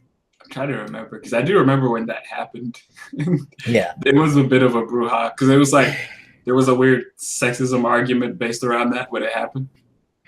Yeah, because it's just shut up, silence. You don't talk like that about it. But yeah, you have that. And then the technology rule. Did you know about the technology rule? Not before you told it to me. Yeah, no technology is allowed on the Senate floor. They tried to get it put in years ago, but after a 4-hour debate, they decided, no, you can't have laptops or phones on the Congressional floor because... So you can't have phones? I thought it was just laptops. No, technology. It's not just laptops. It's technology. Okay. Your phone, if you have it, you have to put it out. You can't visibly have it, and you can't use it while you're on the floor. If your phone goes off, you need to get the fuck out and go take care of that. You can't be seen with any of that stuff, or have utilized any of that stuff. There's snipers waiting for you there. I wish a motherfucker would ring up in here. Yeah, which I don't get, because it was like I would think that when you're having these like highly charged debates, that information would be a key element to these. And having technology, especially if you have aides to be able to pull things for you on the spot, I think would be crucial to make your I don't point. know if I trust these people to do that, because I can see like somebody like going to some bullshit site like, well, here it says vaccines cause autism, so fuck off. But yeah, but then that would be easily debunked, because you could look at it, it's like, dude, you just went to fuckvaccines.com. I think they're a little biased. You know what I mean? Or something like. I mean, if you can use it responsibly, I agree. It would be a godsend. Have some rules around it. Yeah, by all means, go for it. Yeah, I'd be all for it. Certainly. You know, well, like, you know, I was making the joke about the whole, you know, the men being mad at the babies crying and the women having to nurse and all of that. Say, in reality, I can kind of understand the no children on the floor thing.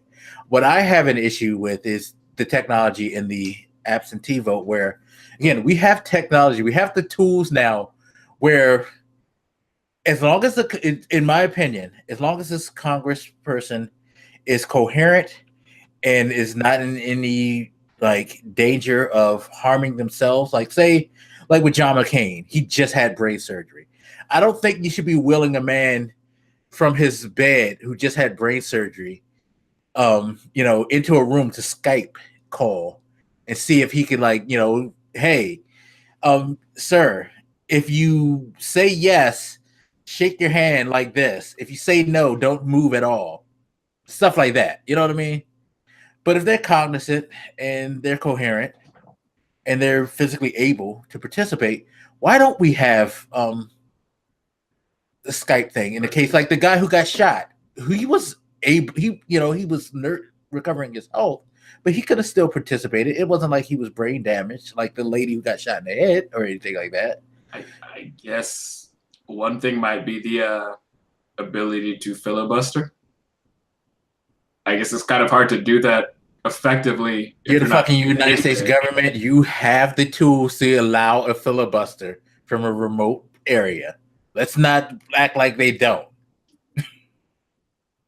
I might argue that you should not be filibustering in the first place. But I'm just trying to come up with the filibuster thing reasons. is kind of a goddamn wild situation. Yes, but I could see if that's just one random thing that came off the top of my head, that maybe, you know, one reason to enforce that they have to be there so that the filibuster can affect them properly. Like, you know, maybe hanging out in your house or whatever is not as uncomfortable as being in a room with so many other people having to fight this out in person. I beg to differ. As someone who's done 2 24-hour live streams, just because I'm in my fucking house doesn't mean sitting somewhere in a place, continue having to talk, entertain, ideas, respond, ain't comfortable. I don't care how good this chair is. Ain't comfortable. I think there's ways around it. That's just the only thing I could think of to force people to be there, because at that point you could just say, well, why shouldn't all their meetings be virtual? Do we care about the environment? Like, why are they driving? Why do they still have it to where you have to verbally acknowledge your vote? I don't know. You have a sore throat. But you know what I mean? It's like you can't speak up. What did you say, Warren? Can't hear you, cough throat. No vote for. I was about to say Pocahontas, but it's not Trump. That's Trump's not in the Senate, so we can't use that line. Although I'm sure one of those one day. McConnell probably uses it in the private. I don't think he really cares for her. He probably does it in person. Yeah. So, I mean, but I just find it weird that we still have rules like this. And it just makes you realize just how fucking, like, while it still has effectiveness, our fucking Constitution and our, like, legislative laws really need to be edited and formatted. for modern age. Like, why are we so slow to modernize things like that? There's stubbornness, lack of will. I mean, so I don't think a lot of people appreciate the idea of efficiency. Like, I was having a conversation with a friend of mine. He's, you know what? I don't know what the fuck his job title is, but he works at a bank, I guess. And he was telling me about how he needs to like get this information from his client or whatever, print it out in paper, put it in the system, print it out and send it or whatever the fuck he was talking about. And as an engineer, I listened to that and I'm like, that is the most inefficient bullshit I've ever heard in my life. Working at a bank, I could tell you, the way that we account people's money, kind of goddamn insane. But it's like, that's all I can say.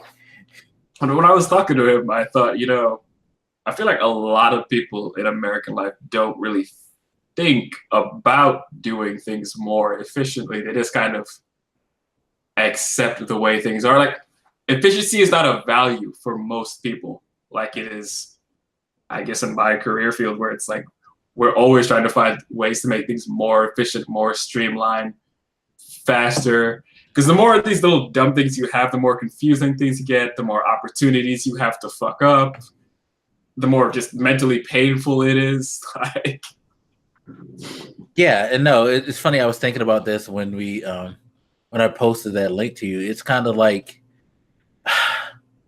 the being stuck on tradition thing is just so weird because in some ways I'm a traditionalist. I understand the kind of being beheld to traditional thing, like fucking video games.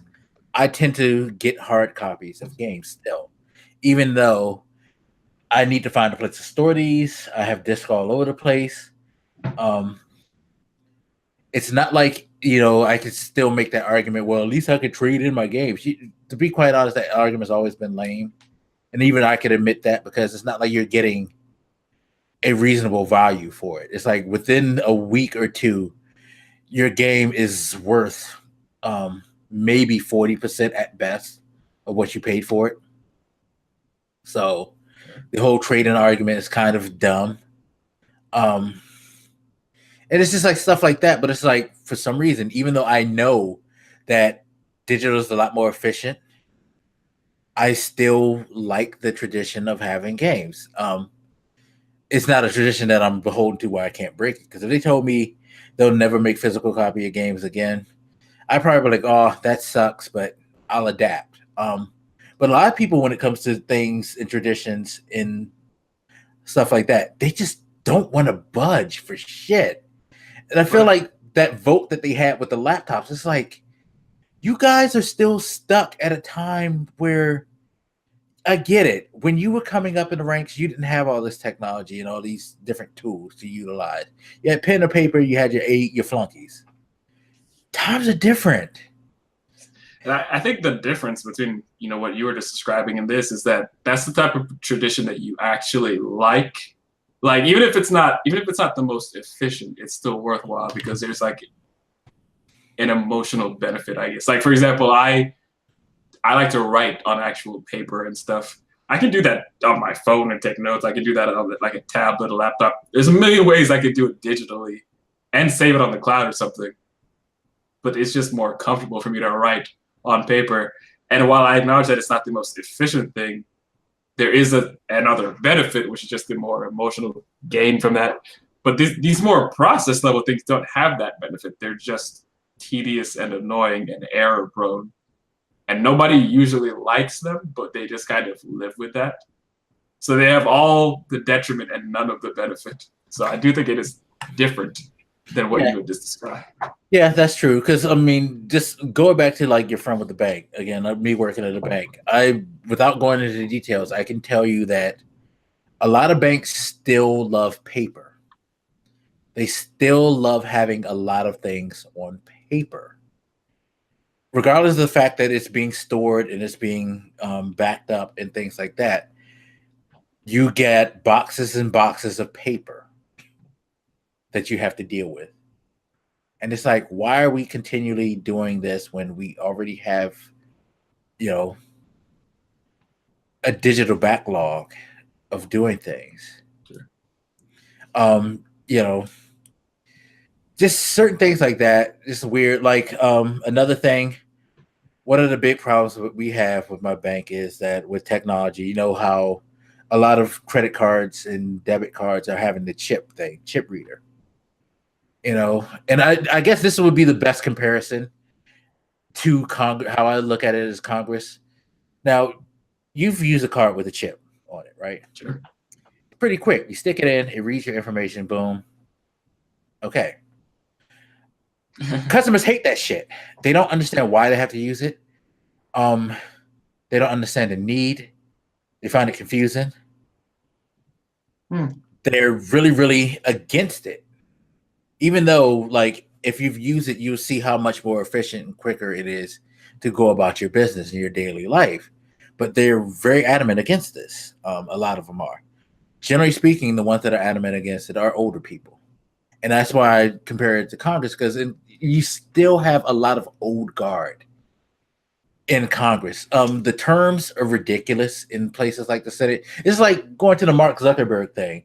The stupid questions that they were asking him were questions like, have you ever turned on a computer and like actually went to Facebook in your life? It was like he was trying to like bring along kids, trying to teach them math.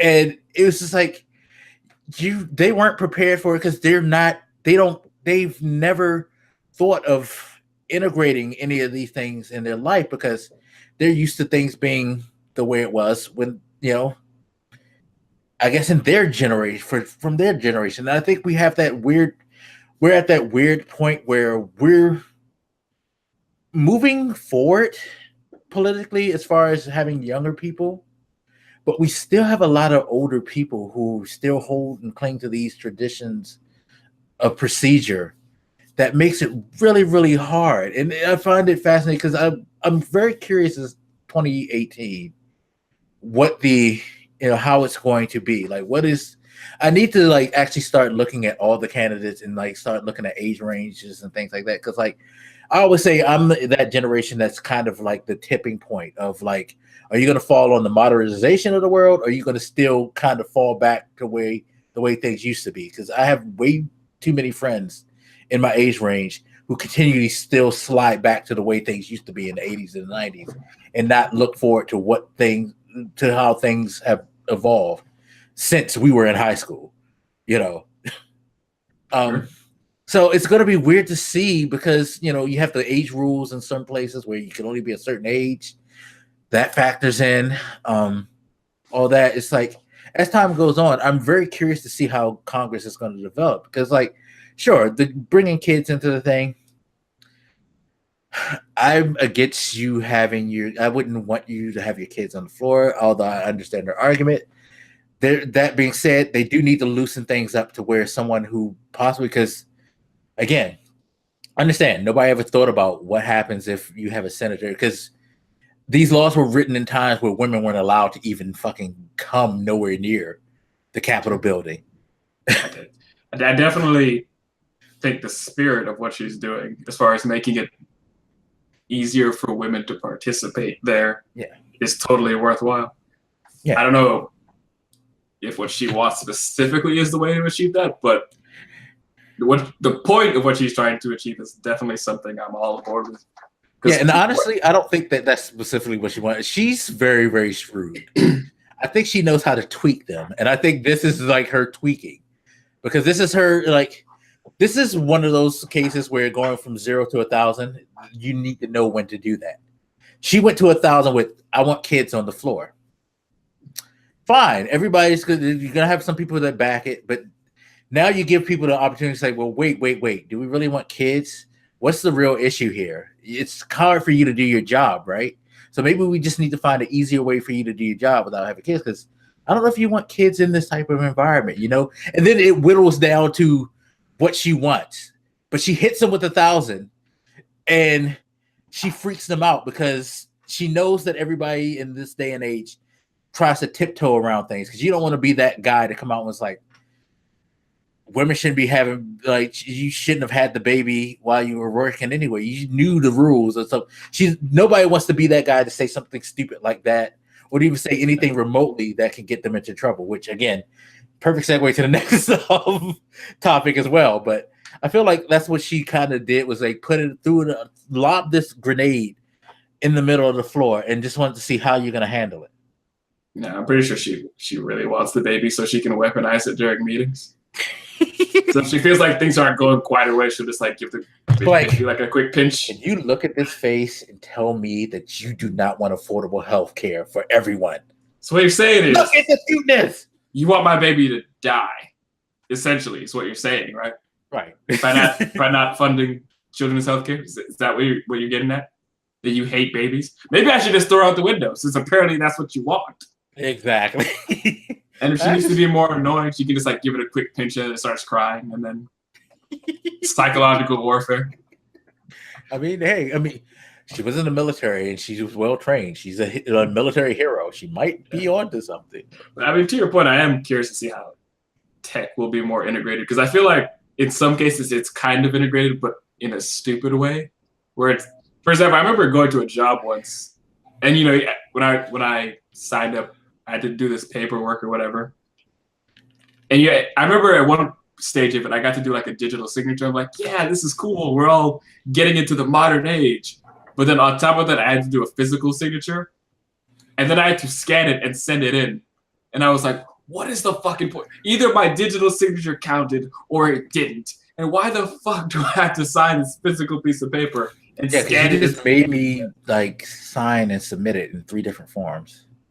Yes, and they're all redundant. And I'm sure you're saving what I sent you in that scan anyway. It's like, I don't know. It's fucking weird. I'd like to think there's some good reason for it so I don't kill myself. But I remember being very fucking livid. Like, I almost just didn't even go to work there over that. Like, I was pissed about this for days. Yeah, no, and it's a valid reason, because it's just like we could be doing these things so much easier and handling things, and there's so much, you know, more accurate and efficient manner, but we still don't want to because it was taught this way. So, you know, we can't do this. If you wanted to say that, you know, a physical signature is something you could actually analyze to make sure it was a real person that signed it, I want to know why digital signatures count at all. That's all I'm saying. Yeah, like why even invent the idea of digital signatures and introduce that as a valid thing? If they're not fucking valid, then fine. Especially since another argument is, well, we've had forgeries before. I mean, again, working in banking, I can tell you now, just because it's a physical signature doesn't necessarily mean that it's that person's signature, people. It does for me. Nobody can fake how bad my handwriting is. You'd be surprised, and I'll go into that again. I'm not going to discuss this, but I can tell you like some stories of things that we've had that happened at work that you'd be like, yo, they went the extra mile for this shit to get it done. So, yeah, no. No, but yeah. But filibusters are about to get super interesting. That's all I'm about to say about that. Yo, yeah, because you could actually filibuster naked, and that would just make everybody uncomfortable. Like, I'm in my house. I'm gonna like. I meant because of the baby thing, but I'm sure. going to do jumping jacks for the next 3 hours until you acknowledge my point. Naked. I can't wait for McConnell to do that. Oh my god! Yeah. At least we get to see how shiny his turtle shell is if he did that. Anyway. The man looks like a goddamn turtle. You cannot tell me that he does not. In fact, look up Tootsie Roll Pop turtle. That's McConnell. All I'm going to say is if McConnell has any soul, he's going to dress up as a turtle for Halloween just one day. He should have been did that. That's all I'm saying. Yes, he's the Tootsie Roll Pops turtle. It's so sad that I Googled Mitch McConnell and like one of the suggestions is Mitch McConnell turtle. That's so fucked up. It's like the first suggestion that comes up is Mitch McConnell turtle. Oh, that's so great. But yes, he's that turtle. Glasses and everything. I feel bad now. Whatever. Anyway, so do you like coffee, sir? No. I don't either. That being said, I'm not banning Starbucks. Now, everybody probably knows the story. Take his black card away. Yeah, clearly, I'm one of those house people, I guess. I don't know. So there was an incident at a Philadelphia Starbucks where two black men were waiting for a friend. The manager came in and asked them what they were doing there, and they let them know he was waiting for their friend. And they were like, "Well, you can't stay here and just wait for your friend. You have to buy something or get out." And they were like, "Why? We're just waiting for a friend." It devolved into the manager calling the police, and the police well, I don't know how promptly, because we only see the minute and a half of the video where they show the cops handcuffing the gentleman and escorting him out, but they were arrested by the police. Started a huge backlash over the incident. In particular, a huge backlash towards Starbucks, where people denounced Starbucks as a racist corporation and asked for people to ban them. Starbucks, I believe the day after the incident, or not too long after, issued an apology, basically saying this is not the way that we like on our stores treating people. We apologize. This is not who we are. People were like, "Fuck you. That's not enough. You're a racist company. Ban Starbucks." Okay. In comes the CEO, who comes up and says, "Yeah, I really didn't agree with what happened in the incident. I would like to formally apologize to the people in person," which the two guys agreed to meet with the Starbucks guy. That wasn't enough.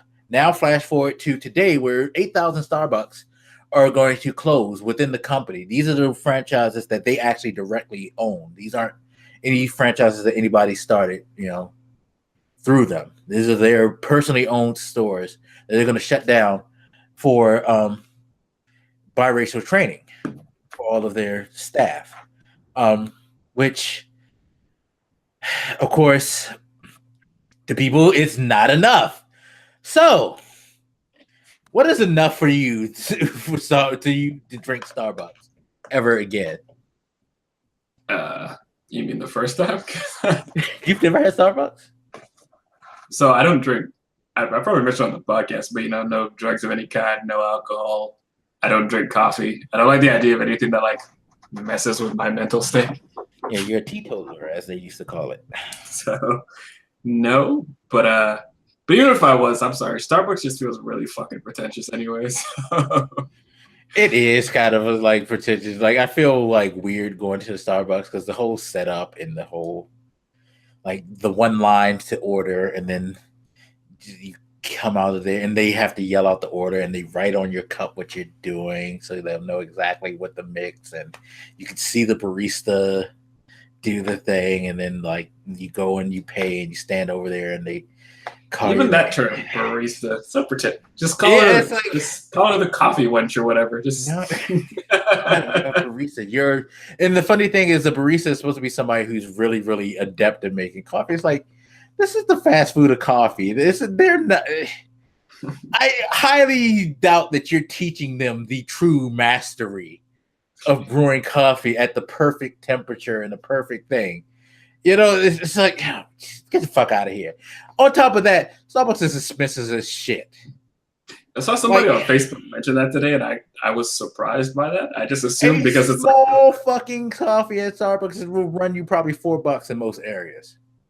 Somebody said they got one for like $10, and I was like, I thought they were supposed to be like the fast food of coffee. No, because you can get all this other fancy stuff. Like you can get a double mocha latte with extra shots of espresso, and you can turn it into an iced frappe, and you can do all of this. What are you? Right. They let you conjure all these different types of like ways of coffee. It's like, just fucking get a cup of coffee, some cream, and some sugar, and fucking go. No. I've literally knew someone I used to work with. He used to get 4 fucking shots of espresso. He had to have soy milk, and it had to be like a specific brew of coffee.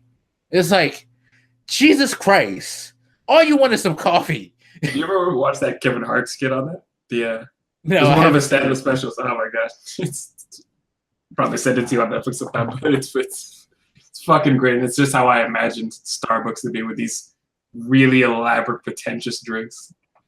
Yeah, no, I'm not people about it. like they will go like you will stand in line and you will look and listen to them. It's like you just gave a dissertation off of one cup of coffee that you're gonna pay $8 for. You're gonna drink it like you would drink any other cup of fucking coffee, and you're probably immune to everything in it now because you're getting so much loaded on so much shit that your blood is probably now Starbucks. So yeah, Starbucks. So I'm gonna answer your question, I guess, about going too far. But I will say that in general, I like to be a simple person. I think some people take pride in how complex their shit is.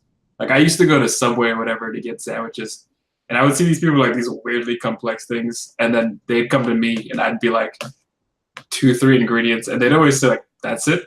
And I'm like, "Yeah, I'm not an asshole. I just want a fucking sandwich, you know. I didn't come here for all that. Sorry." Anytime you see me, you know it's about to be an easy order. I keep it as simple as fucking possible. I don't need to be talking to you for 10 minutes to tell you what I want to eat. Yeah, it's like I don't eat Subway, but I would go to Subway with somebody at this job I was at, and I used to kind of get annoyed inside because you hear people go to Subway and they be like, "What type of sandwich you want?" "Okay, I want a turkey sandwich." "Okay, what do you want on it?" "Give me banana peppers. Give me onions. Give me red onions. Give me Pepper on one side. pepper. Like give me peppercorn. Give me black pepper. Give me like it's like Legit, I saw this one dude there. He had them like scrape out some of the bread to lower the carb count. Like they legit had to like rip out some of the bread on the inside, and I was like, I'm like, you're doing that just to make it a broth for like the weight of food. I'm sure that he got to go on that. It was so fun. Like, I feel like that's the type of order you should be allowed to deny. Like, no, all right, you're getting a fucking sandwich. All right, just have the carbs. It's a sandwich. Yeah, You're and the going thing to is, have you're carbs in loading that it with all this cholesterol and fucking all these other things. Like, if you don't want those carbs, don't eat the fucking bread. Just That's tell what them to happens. put it in a bowl for you then. Just leave it at that. Like, Just get a stupid salad or we'll something. keep getting off topic. The question is, that guy really pissed me off. That's all I'm saying. No, seriously, I could go on and on about going to fucking like restaurants and listening to the way people order certain things, especially restaurants like Subway, like Starbucks, which gives people way too many fucking choices on how they can get a particular thing. Like you get a meatball sub, get a meatball sub. God damn it. You want a turkey BLT, you get a fucking turkey BLT. God damn it. What are y'all doing? Anyway. If you were making it at home, it wouldn't be this elaborate. That's all I'm saying. Yeah. Sorry. That guy is just a memory in my mind that always pisses me off when I think about it. Yeah, that's really, really fucked up. Scrape out the bread. Kiss my ass. Like anyway, I forgot what your question was. Well, it's funny because I was being facetious with the whole what will make you go back to Starbucks, because the real question is, what is your whole stance on this whole scenario that has played out over this one particular incident at a Starbucks? Well, I'm going to have to turn in my black card, I guess, but I thought it was ridiculous the way so many people were attacking Starbucks. And I use the term Starbucks because that's what they were really attacking, the entity, the corporate entity that is Starbucks, over this incident. When, I mean, this is seemingly, at least as far as I know, an isolated incident. You have not established that Starbucks stores in general exhibit particularly racist behavior. So it's odd that you keep attacking Starbucks, and we're banning Starbucks. And even if you want to say, the ban isn't because Starbucks in general is racist, it's because they didn't do anything about this employee. I'm pretty sure I saw that ban stuff pretty much immediately. He did lose his job, so. Well, there you go. But they were calling for this type of, they were really going at Starbucks like immediately after this happened. We didn't really seem to wait for any true investigation of this issue. I don't know. There's a call for patience here, right? They should actually investigate this issue to see what happens, see if this guy should lose his livelihood and his ability to pay his bills and fucking support whatever kids they may have. I shouldn't say guy because I don't remember if it was a male or not, but yeah, it was a guy. Yeah, maybe he has fucking kids or like an elderly mom or some shit that he's paying bills for. And if we're gonna take that away, can we take the time to be more certain? Like, why do we need this motherfucker's head right now, this exact second? See, I'm kind of slightly different. Is that like seeing the tape? Yeah, I feel like he was being a fucking prick. I mean, it definitely is framed in a way that makes him a prick. That being said, I'm willing enough to say to have like some hesitancy, simply because one, no one has actually, other than that tape going viral at the time where it all blew, there wasn't any like accounting at the time when it first popped off, when I first saw it. Now that time is gone, you've heard different stories. You've heard that there were witnesses who said that, you know, they've seen other people, white people sitting there. There was a customer that admitted she'd been sitting there and hadn't gotten anything for hours. And they didn't say anything to her. You know, you see the guy on the tape, a white man, asking, why are you just fucking with them because they're black? Because they didn't do anything but stand here. You know, so what is it? Is it because they're black? Stuff like that. So yeah, sympathy for the manager, no, especially if you did something stupid that you shouldn't have done. Even if your intentions weren't racist, you may have done something that may have gotten yourself in trouble. All that being said, at the same time, companies have to review incidents. I know a lot of people like to say, no, they don't have to. They can do whatever they want when they want. Again, we're in the age where like we go from 0 to 1,000 in the like vein of Starbucks is racist. That man can go from 0 to 1,000 in the way of you unfairly took my job because there was no proof that I actually did this because of said reasons. And therefore, I'm suing you for wrongful termination. People don't think that. People want to act like that, but they have to like at least frame their reasons in a like legitimate legal way to avoid litigation, because he could sue. People want to say they can't. He can sue. Even just outside of their own legal vulnerability, they should take the time to do this properly. Like, you know, what I was arguing for was not really much sympathy toward like an individual like him. It's arguing for having a actual process for doing this shit right. It's easy to say like, yeah, the company should just get rid of him. What if it was your fucking job? I think you would want them to actually take the time to make sure you did something wrong. And there is a process. You know, there's a process. Every job has a process, or at least have, you know, some type of rule set. It's like we all know the 90-day rules. In 90 days, they can fire you for any reason. After that, they have to have legitimate reason. Every company, that's a part of equal opportunity, employment opportunity, you know, and all of that. That's in, you know, employment rules as a whole for this country. So yeah, it's not just a case of, well, I think he was racist, so boom, do that. So that's one place where I found the whole thing weird, that people were like all of a sudden at the point where Starbucks needs to go, or needs to like be held accountable for being lazy or not moving fast enough. Again, it happened on Thursday. By yesterday, the guy was out of a job. I think that's pretty fucking quick. I mean, you could argue it might have been. You might argue it might have been somewhat escalated by the amount of attention it was getting. Yeah. But Thursday, going into the fucking weekend, I mean, I don't know. Maybe people are too used to instant gratification or something. I honestly think that's part of the problem with the way things are like done today, because you kind of do get instant gratification when we can all complain at a whim. Again, Trump, as soon as he sees something on TV, boom, tweet.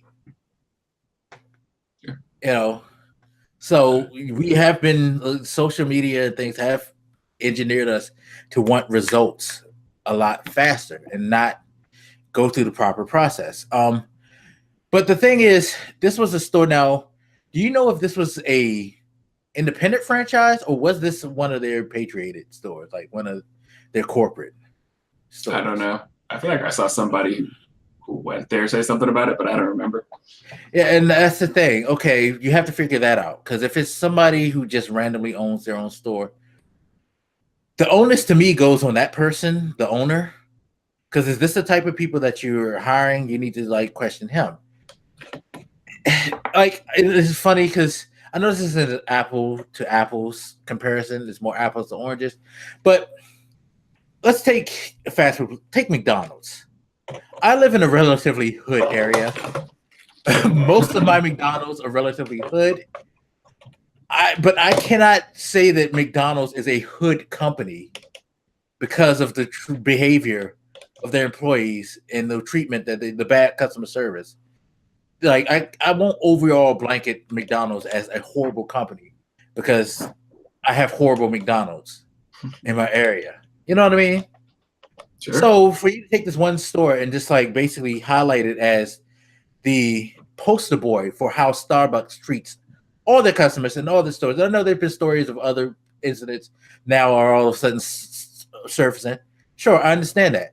But let's not be naive to think that no matter what company it is, there's always going to be some like assholes who's going to do something to misrepresent the brand. That's not necessarily, an indication of how the brand itself carries on their business.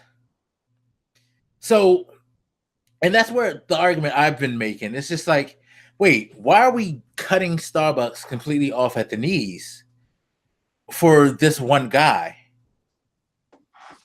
and making them like bend over backwards? Like, no, apology is not good enough. CEO wanting to talk to these people and give a personal apology is not good enough. Now this whole retraining, which to me, and I said it to you earlier, I think it's a bad idea to do this retraining thing, or at least to publicly announce it like this, because to me, that gives all of these people who are amped up license to say, well, wait, did you not teach your employees how to treat people before? Because you know it's going to happen. You know that's the argument now. You know that's why this isn't going to be enough, because people are going to use that.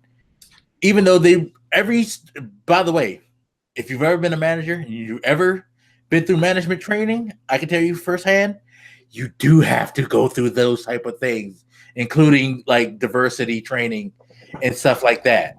I've sat through them. Sure. To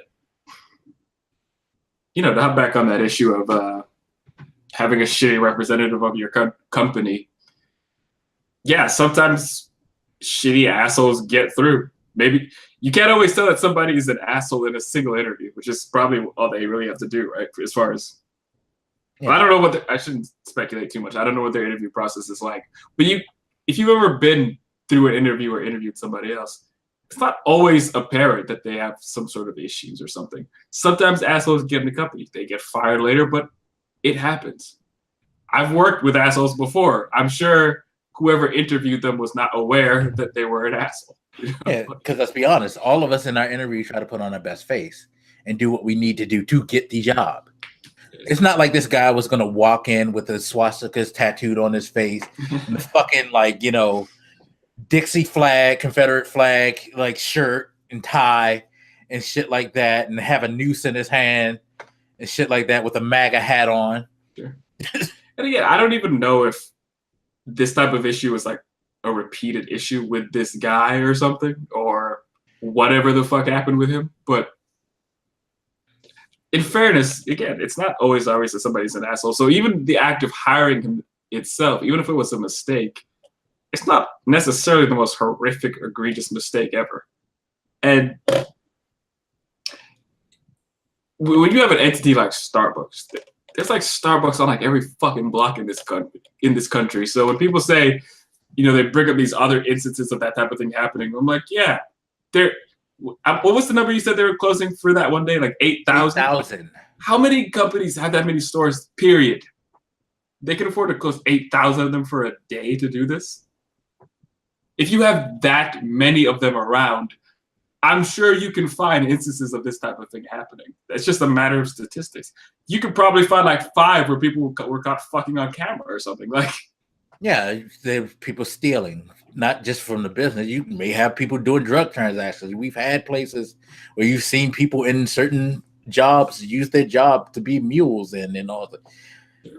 You're going to have these bad people, and it's not like Starbucks did not acknowledge it and did not say didn't. It's not like Starbucks, did what Fox did with Hannity, which is like, okay, yeah, we're fine with what he's doing. Yeah, They said something similar. Do what they needed to do to like see if he needs to be gotten rid of, and he's gone.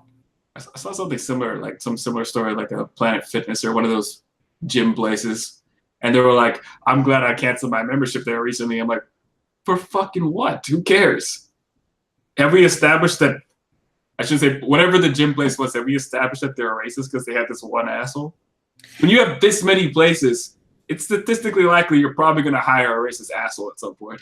I'm sorry. Yeah, like the idea to not be a patron of every Starbucks in the entire world, instead of which me would have been the more rational was like, yeah, protest this Starbucks until this guy is gone. And then when he's gone, will you go back? I mean, and then it's like, but in 9 times out of 10 they will, because I thought about a lot of different things where we've amped up to 1,000, and some things I agreed with, but I also am not stupid enough to think that just because I thought that Pepsi commercial with Kylie Jenner was pretty damn stupid and made no goddamn sense. Like, you really, Kylie Jenner's gonna solve racial tension by giving the Pepsi to be? That's just no. Y'all are like making fun of. Y'all are taking a serious moment and utilizing it to hop their product. Yeah, it did fix it. I figured the point was like they all die and then there's no more racism. I guess. I don't know. Maybe I just didn't know. Or like the Dove commercial where you have the black girl put on the Dove and all of a sudden she magically changes to white. Like, yeah, y'all didn't really think about that one. Stuff like that. That being said, be very, very honest. Be very, very honest. How many of you stopped completely using Dove? If Dove was your, say, the type of soap that made your skin feel the best, did you really stop using Dove? How many of y'all have not drink a Pepsi product? Because remember, Pepsi don't just make Pepsi. They make Mountain Dew and Sierra Mist, and they make Lipton tea, all that shit, How many of you cut Pepsi products out cold turkey in your ire? Hell. I'm sure there are some people that I've still have an issue with, what's his name? The guy from Master of None? Aziz Ansari. Yeah. I'm pretty sure that I've watched something recently with him in, even though I think he's a scumbag. It's just like with Kevin Spacey. I think with the news on Kevin Spacey, but I can't lie. I still enjoy The Usual Suspects. It's a great movie. So it's like, I wonder if these people realize, like, in their whole anger, how convicted they are to this whole thing. Because I'm very sure, and this is going to be with a lot of people I know personally, as mad as they are right now, there's going to be a tipping point where they're going to go back to drinking Starbucks. And then it's going to be like, well, what is this all for? Because I will say this. It's nice. It's nice. I said this to you the other day, and I'll preference the one when I say this, why I say this.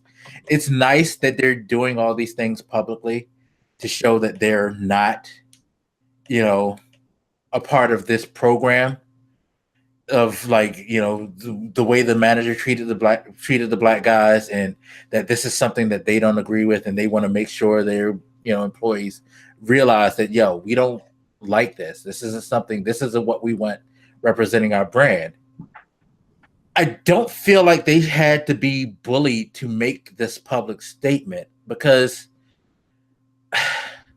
unless you have concrete evidence that Starbucks agenda, like if you can produce to me correspondence between officials within Starbucks, owners, CEOs, and things like that, that correlate the idea that they're behind this, practice of treating people of color this way in their stores. I can't sit here and just naturally assume that that was a part of their agenda and therefore damn them to hell as a company. There's one particular who fucked up. He fucked up. He got in trouble for it. He got his comeuppance. End of story. Sure. I think the bullying was the right word there, which is what really concerns me about it, because we could have a conversation about this, but that's not what happened here. They essentially got bullied into this, and I know some people don't want to hear that. They want to just think of the black guys as the victims here. And in this case, those particular two black people were the victim, but a lot of people want to think of just black people generally as the victims here. But I agree that it's hard to look sympathetically upon a major corporation, but as far as I'm concerned, that's what happened. You didn't have a mature conversation about this in public. You just fucking bullied them into doing this shit. And as far as I'm concerned, shame on them for doing it too. Like, you didn't, as far as I can tell, do anything all that wrong. As far as I'm concerned, I'm not even really certain they had to apologize at all for this, but they did. I get why they would do, because in business you kind of want to distance yourself from a particular thing. It's a business. I mean, it's a business process, but I mean, they don't. Should they have to? Was what I was getting at, and I'm not convinced that they should have had to. I can see why they would strategically, but yeah. I'm not yet convinced that they even had to apologize just yet, or that I'm not convinced that they owed the public an apology over this just yet. Yeah, like I could see if it was the regional manager who said, "Yo, this manager of our particular store was out of line, and we've taken care of the incident." Okay, cool. Fucking CEO? I don't know why the CEO needed to get involved in this, but okay. Again, good on you for wanting to be proactive and get out there and put out, a message that, this is just not what we want, and we don't want you guys to think of us like this, and we'll do what we need to. At the same time, I just feel like you're falling over your feet. It's not like, I hate to compare this to other geek stuff like gaming, but it's not like the EA thing where a lot of they put in it's even that to me wasn't that bad of an instance. Like the whole microtransaction thing where people are like, "Oh my God, you're abusing us." It's like, we didn't ask you to buy this stuff. We want you to buy it. And we want to make money, and we realize, this is kind of a sketchy way to do it, but you guys keep buying it, so we keep doing it. Like, I don't know. I just feel like everybody will ramp up to 1,000 damn things, and then like with EA, they'll go out and buy a Way Out because the Way Out made $1 million sales, even though it's an EA property, which everybody swore up and down they never buy EA thing. So EA games is successful. Even if you have those people that stick to their guns and really don't buy it, I still wouldn't respect that, because you didn't use sound reasoning to reach that approach. You just got really mad and then kind of immaturely swore off this shit. And, you asked the question earlier, sort of facetious, like, at what point is it good enough? Because I remember reading that written statement of apology they gave, and there was plenty of people that said not good enough to that. Yeah, I think I even mentioned it to you on Twitter once. I was reading some of the comments on that. Somebody complained that they used the term individuals in their apology letter, and I'm like, they said, individuals, really? They deserve to be called men after having their rights fucked with or something like that. I'm like, oh my fuck. As a black man, fucking picking like shit. Just fuck all the way. off. I think it might have been a white person. Yeah, now if that's not some pretentious shit, I don't know what is. Like, it's not as though individuals is an unusual term to see from a company or any official sort of organization, but it's like, again, no matter what they do, is it ever going to be good enough? No, they could have said black men, and you go like, why do you have to identify them by their race? Yeah. They're human beings. Oh, like, I mean, you practically have a CEO on his knees at this point, and I guarantee it's still not good enough for some people. No, it's not. It really isn't, and it's just like there has to be a line, because I also thought about this, and from the perspective of being African American, so many times through history we've been like lumped into these categories, put in these boxes. If one black person will steal, all of y'all will steal. Things like that. Now, this isn't as egregious as that claim, but you are kind of, in a way, to a lesser extent, doing the same thing that they do when they label the entirety. You label the entirety of Starbucks, where there's plenty of people who do their job right. They treat everybody fairly. It's not in the company bylaws or policies to do what this guy did, but you just, because of this one guy, or because of maybe this guy in the Starbucks in another place might have done the same thing. Because I heard a story where somebody said, I don't know if it's true or not, but they tried to say this black guy actually used the bathroom. The manager said no. So he asked the white guy to come in with him and asked to use the bathroom, and then he let him in with him, or some dumb shit like that. I don't know how true that story is.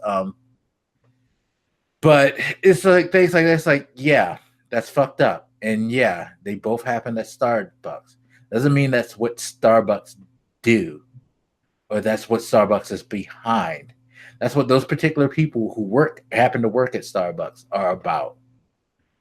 I remember some years ago, McDonald's used to like put up this number about the number of like sales or some shit they used to make. It was like over billions, 10 billion, blah blah blah. And I wonder how many of those happen with Starbucks a day. Because if you keep that number in mind, the fact that something racist happens sometimes within that huge number, I don't think it would seem as frequent as you seem to think it is, or as widespread. Not that any individual instance is a bad thing, but people are acting like every Starbucks on the planet is a racist. But no, like I bring up that whole thing about how the indemnation of black people because a black person was shown on the news murdering a white person or whatever, that's gone on through history. I feel like we're moving to an era that it's being very, very scary, because we're starting to be indemnant of them in some ways, in certain situations. Like they are.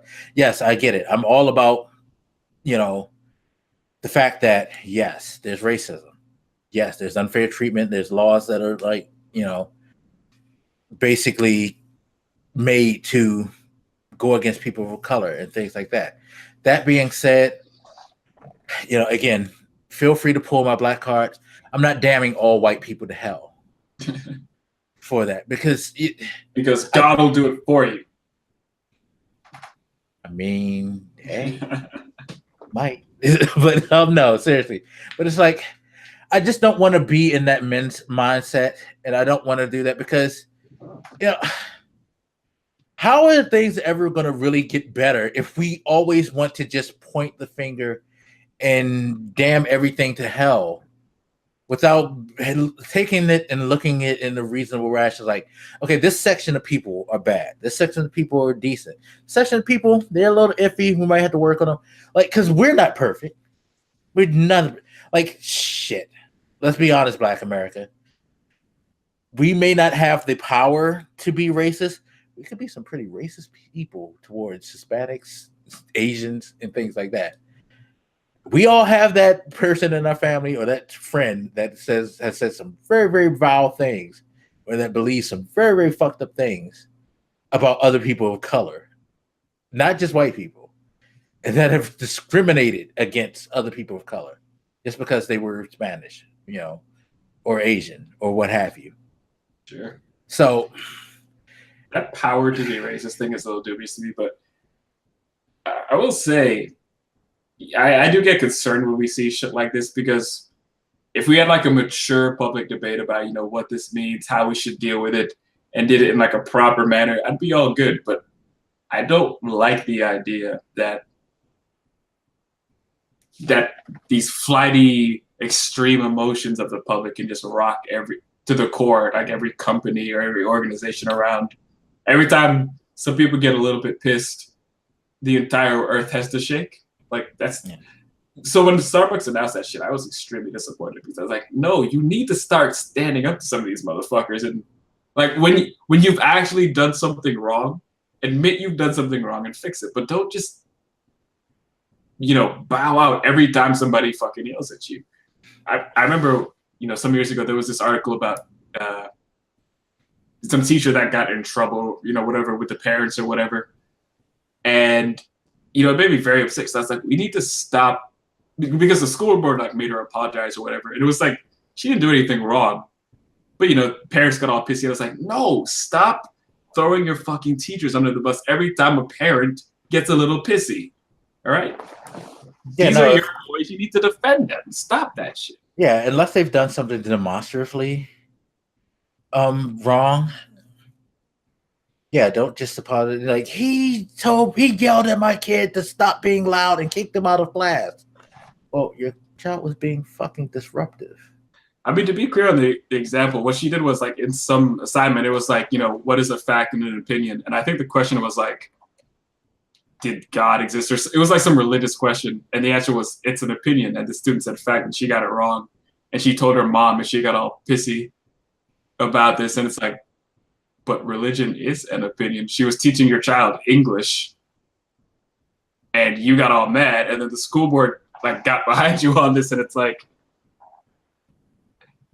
I don't like the fact that when people get pissy, that's a good enough reason to bow to them. They don't have to be right. They just have to be angry. Yeah, and that's what it seems to be.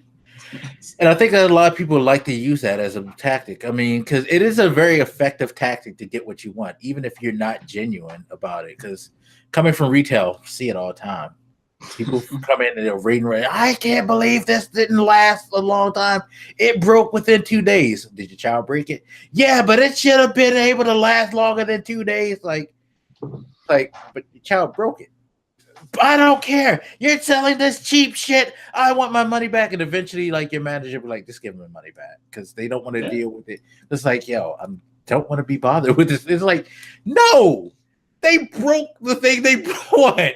They fucked it up. Why are we responsible for them fucking shit up? Like, no. But we have to do it all. I've had people give me that same advice, like, maybe I'm not extremely pleased with a particular purchase, and they're like, just raise a stick about it.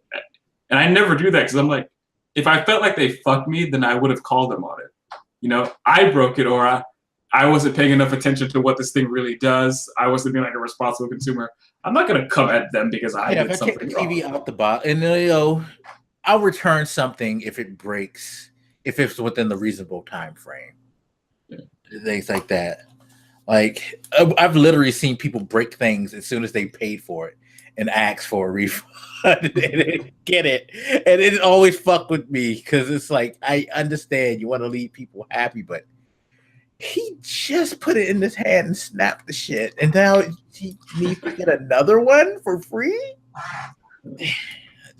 It's a frustrating thing about debate to me. Just being angry and having an actual argument is not the same thing.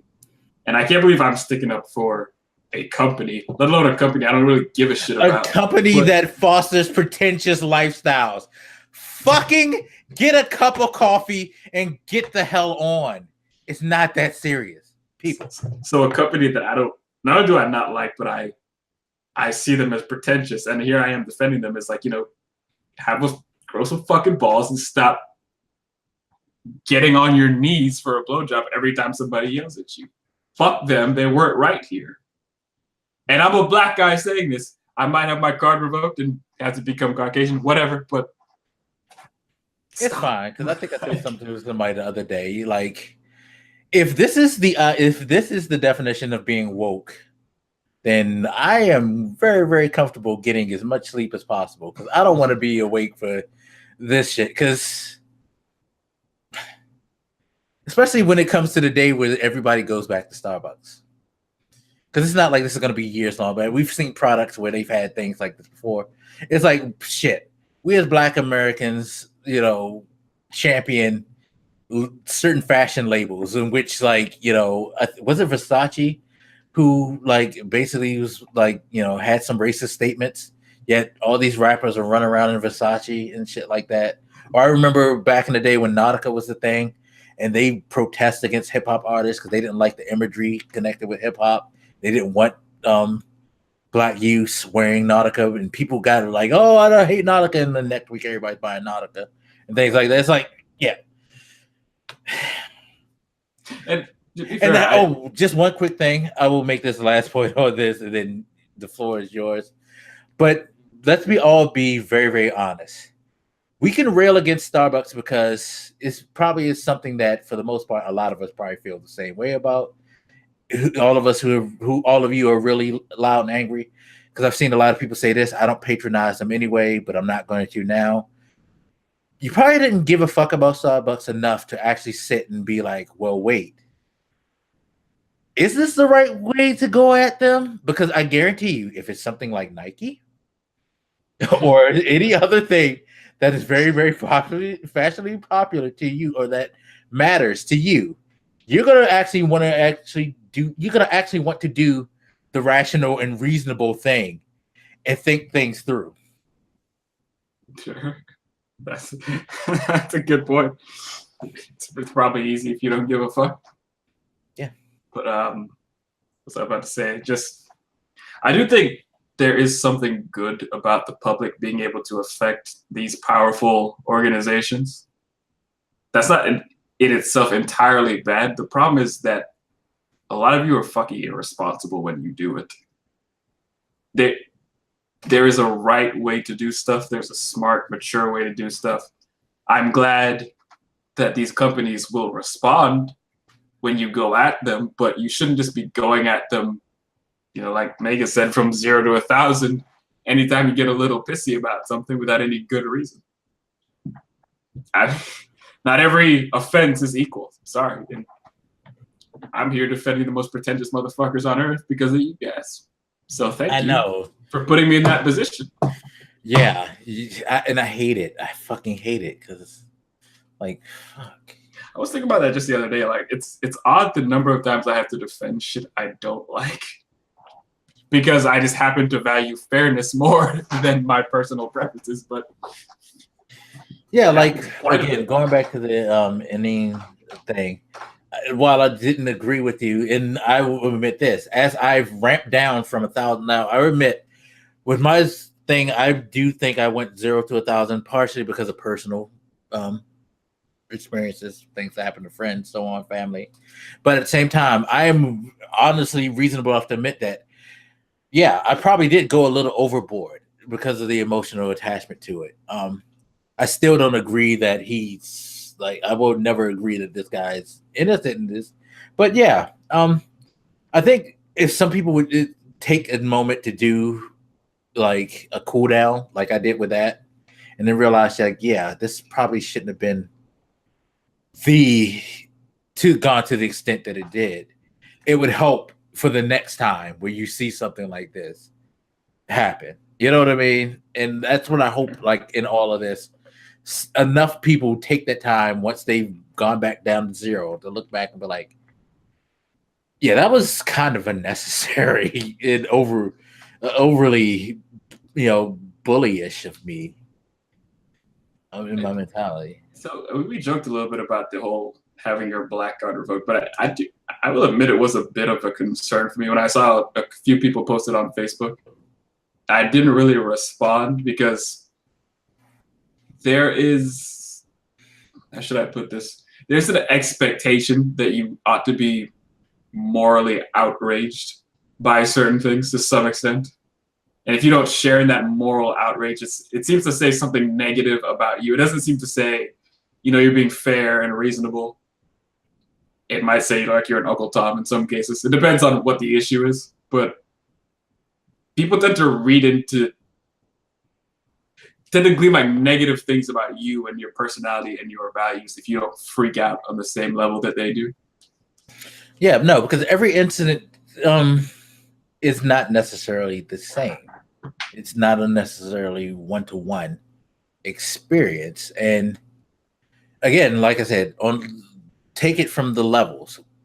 How could you take this to the level of this is Starbucks policy when it just happened to be this one particular racist prick? Again, you shouldn't. I mean, you're a programmer. I'm a banker. Clearly, not all black people are thieves, crooks. I'm stealing some things, but fair enough. Well, then I don't want to associate with you. I don't deal with your kind. But no, it's just like you can't just box everybody in because of something that you see happen. Even if it's with multiple people, that doesn't mean that all of those people behave that way, And no, like it's not like either one of us has ignored that there was a problem that happened there. Because I think we both said that dude was probably being racist. So at the very least, he did something wrong. It's not like we just said everything's hunky-dory and everything's fine. Because with a lot of people, it's like either there was something completely fucking horrendous that happened, or you're saying it's all good. And it's like, there's no room for a middle ground here. Like, I don't think it was like the Holocaust or something, but yeah, like no, it was an asshole who did an asshole thing. Okay, I'm not hating like the entirety of like one thing because of this one asshole. It's just like the police thing. I get it. I get the passion behind it, but at the same time, you can't hate every police officer because not every police officer is bad. Yes, we do have a legal system and then a kind of brotherhood within the police system that encourages these things to always happen, to let them get away, but that doesn't mean that everybody's on board with it. And if I was to believe that everybody was on board with it, well, fuck it. I might as well just lay down in my apartment and just, I don't know. Actually, I might as well just go and walk up to a police officer and say, just get it over with now because you're going to shoot me anyway. If that's how I feel about it. That'd be awkward as shit. But you know what I mean? Because it's like, I can't say all of them are that way. No. It shouldn't really be an argument worth having, right? It's like, yeah. I don't know. We always get into these fucking heel casts over here. I don't know. That's fine. Yeah, somebody has to be the bad guy. And by the way, stop saying like your black card is being taken. You would never stop being black ever. Well, I guess I was just using that as a phrase. Yeah, I know, but it's just like I hate. I'm just saying. Sometimes I get like I get really like tired. It's all good when you're joking, I guess, but yeah, some of y'all take that shit away. I mean, some people go at you really fucking hard though. Like if you don't appear to be completely on board and as offended and as angry and passionate as them, they'll come at you. They'll come at you pretty fierce. Like I could see it in some cases with some people who it just seems like no matter what they side with things that everybody knows is obviously wrong. And even then I have a hard time wanting to say that. But it's just like as long as you have to be in lockstep with everything. It's like we can't have no differences. We all black and all, but we all don't feel the same outrage on certain things. We all don't eat soul food and have hot sauce in our bags and shit like that. And it's like there is no uniform law as to how you need to be considered black. And I think that's a good way to put it, because I've had times where like, let's say there's like 5 subtopics to a particular topic, and I disagree with somebody on like 1 out of the 5. They'll act like I just completely ignored the other 4 or something, or like I've taken an opposite stance of some kind. It's very odd. Either you're with me on every single bullet point out of 100, or you're basically Hitler. Yeah, that's sad. It's very, very sad. But whatever. We have lost our black card for this episode. I'm pretty sure it's fine. I get another one at Starbucks. I'm sure they sell that. What, black card? Actually, I wish I had my wallet near me because a customer gave us Starbucks gift cards for Christmas, and I still had the card in my wallet. But you know what Starbucks cards are, right? They're black with the green trimming and green and gold trimming of their logo. What you should have done was given it back. Starbucks does have a black card for you. You should have given it back and said, if you wanted to tell me to fuck off, you could have just said that. No, because it was a black woman who gave it to us. So, think about that. Think about the mind fuck that just gave all you angry people now. They're mind controlling the blacks through their drinks. Caught them. Yeah. Surprisingly, I don't think we talked. Nah, we probably did. I was gonna say we didn't talk too much about Trump himself today, but no, because he came up, but oddly enough, he wasn't the loudest story, and I'm sure that's pissing them off. I mean, he's a. Maybe it's like when you hear like a noise long enough and your brain kind of tunes it out.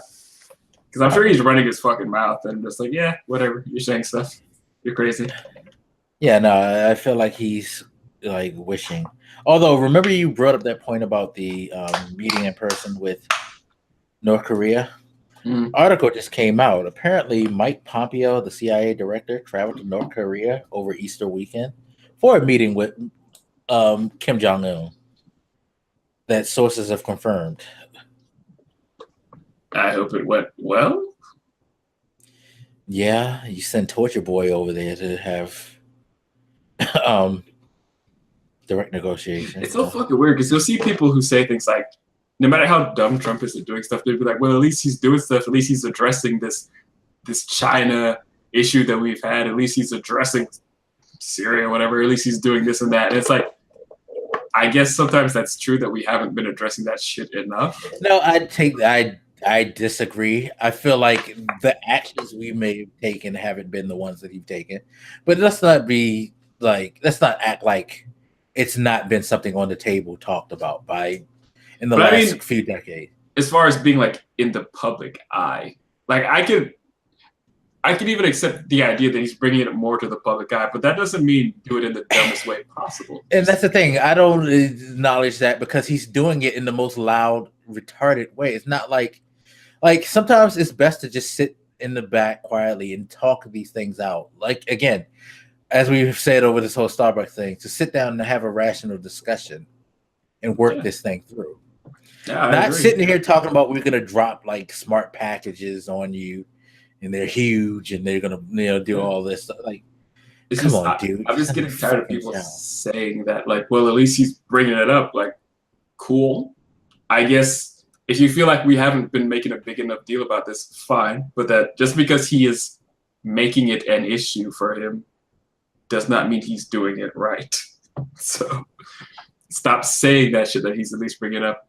Apparently, Barbara Bush has died. So yeah, sucks. And that was a weird situation because they had mentioned she was sick the other day, but she also refused to get any more medical attention. She had been fighting, I forget what it was, but she had been sick and she'd been battling. I guess she was just like, yo, I'm tired. Like, just let it happen. 92 years. It's a good life. Okay, why keep holding on? Yeah. So rest easy to her, I suppose, but that is something that definitely happened. Yeah, so that's the thing. I feel like it's really unfair that we don't have any good pictures of Trump. There's no way, with all the hundreds of images of these motherfuckers, nobody can take a good picture of Trump. That's just impossible. He's not a photogenic dude. I mean, come on. Some people just like, yeah. How can you have all that money and not afford to look good? You can pay a porn star $130,000 or whatever the fuck it was. Like, I don't know. Yeah. What else? I mean, it's not political, but that Southwest thing was freaky as hell. Did you hear about that? Nope. plane plane engine malfunction, and I guess it broke up enough to where it broke one of the windows where a woman was sitting back, and she almost got sucked out the hole and died. Good God. Yeah, they had to land the plane because of the engine failure, but she almost got sucked out because of it and ended up getting killed, like getting caught in the window. So there's probably a lot of people now that are really afraid to get on a plane. Yeah, I know people are gonna be freaked out, but as someone with acrophobia can tell you, who's flown, can tell you, I am 100% aboard with the idea that statistically speaking, it is probably the safest mode of transportation, considering that the way people drive too on the roads, plane is a lot fucking more safer than your car.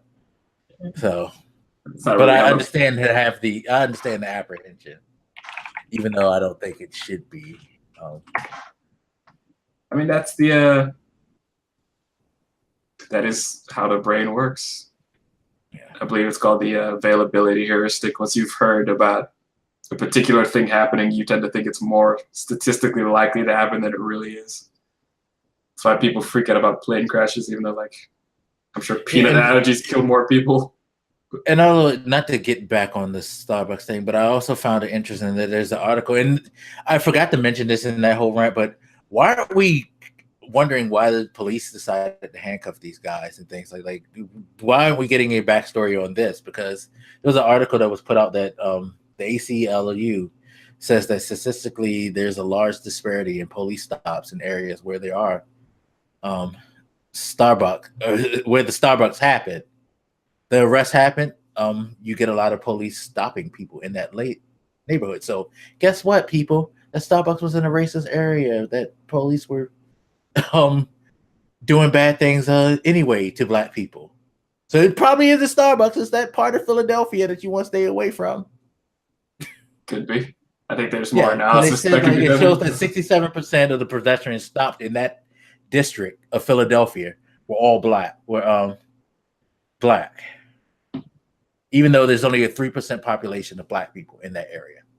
So, gee, you think Starbucks has manufactured the whole area and gentrified the area? That is a good point, though, because one of the things that happens when you get this level of outrage is that there actually could be a real fucking problem there, but you're so pissed about this thing that you're not really... just totally glossed over the fact that this is an area where this is a problem at, socially speaking, as a whole. It's all Starbucks fault.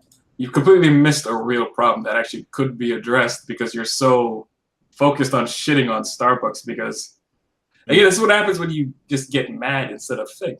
Because in a lot of these types of things, you see it. There is an actual problem there, but nobody's addressing it because we're too busy fighting over something that's not really relevant. You see it with race issues, gender issues, like all the fucking time. Actual issues that could be actually addressed and fixed, and nobody's going to do that because what is the main thing that we got out of this? Starbucks is closing 80 or 8,000 stores to do some fucking trading that they probably don't even have to do. And we're not really fixing this Philadelphia district issue, so what was the point? What did we gain for all this fighting? It's a real goddamn victory over here. Yeah. Oh, on a lighter note, Jason Momoa wants to be Kratos. I'm sorry, that role is reserved for Triple H. They might fight for it. He might bring him to WrestleMania next year. He's gonna pedigree that bitch. They fight for the role. I mean, you sent me that image of Triple H as Kratos, and I was like, the second I saw that, I was like, there's nobody else that can play this role. I don't want it. I don't care. Who can get big as shit and grow a beard? I made up my... I mean, Triple H is old, so he's perfect. He'd be Daddy Kratos. He's the perfect age, the build. Who else can play this motherfucker? He already has this like weird, grandiose feeling about himself where he has to do all these crazy entrances and shit. He is Kratos. If he isn't casted to play Kratos, then I don't want to see a Kratos movie. That would be a disgrace. A dishonor to the one-dimensional character that is Kratos. I'm playing God of War 3. Not this exact second, but I started playing it like yesterday. And I'm going to beat it before God of War 4 comes out. You started 3. What do you think? He's as one-dimensional as ever. He's just like really pissed. He's like, I'm going to get my revenge. And I'm like, what is he angry about again? Like, it's so fucking weird. He's just, I forgot that how much of a dick he is. Like, I was in Hades or whatever. There's this dude that's like, if you free me, you can get my arrow. And you kill him and just take the arrow anyway. Like, normally in that kind of game, you like have a choice between whether you can do things the good way or the evil way. But in God of War, you never really get the choice. You just kind of have to be a dick because Kratos is a dick. Yeah. I guess it's something I forgot about, but like, he always picks the most asshole way to do stuff. He is. No, he doesn't know how to confront again. This is why I've always said that Kratos is a horrible character. Every choice he makes, in fact, if you ever want an example of what it is to continually go from 0 to 1,000, fuck, he goes from 0 to 1,000,000 and add infinity to it to handle situations when something goes down. He is that poster boy for why you should probably take a moment and think things through and have a rational approach to the situation, because that motherfucker there murdered his whole family because he acts for the power to become a murderous, rampaging idiot who just happened to like mow down his family while on his bloodlust path.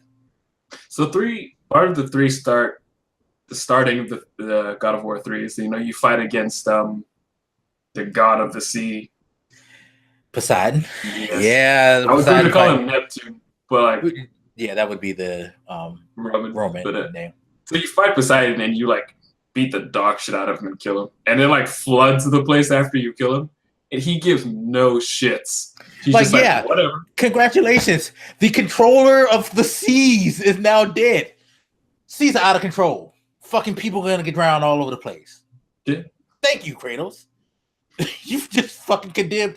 Like, honestly, what they should have did was they should have cut to a shot of like one of the bigger tragedies that happened in real life, where like there was like flooding, like someplace in Greece, like maybe perhaps there were torrential floods in Greece over history. They should go to that moment and show, and this is why these people died, because this fucking asshole right here destroyed the guy who would have stopped this from happening. Like I said, I was in Hades and like Athena shows up and she's like, you gotta stop Zeus or whatever. All these people are gonna die, and he's like, let them die.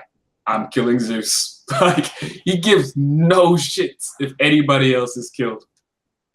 He is not a hero.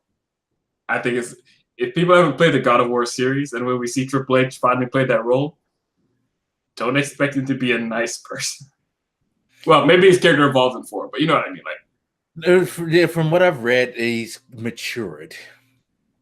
It's a pretty low fucking bar at this point. Yeah, it's like, he's become a human being apparently somehow. Because he's horrible. Have you done the Chronos thing yet? Yeah, you had to do the Chronos when you're climbing up the back of Gaia. Oh. Is that in 2? That's in 3. 2 ends with you going up with her as she climbs Mount Olympus, and then 3 starts where how the ground keeps shifting in the beginning of 3. Yeah, in 3 you start off on a guy's body. Yeah. I can't remember. If Chronos is it after? I think it's after you beat the shit out of Neptune. No, but you'll eventually kill fucking everybody, including like you fucked up Gaia anyway, because like, gee, she just helped you get up here, and this is what you do. She's a bitch. She let me go. She said I was a pawn. I want to kill her. Yeah, but it's like you kill everything. He just murders everything. Friends, foes, what the fuck ever. Thank you for you.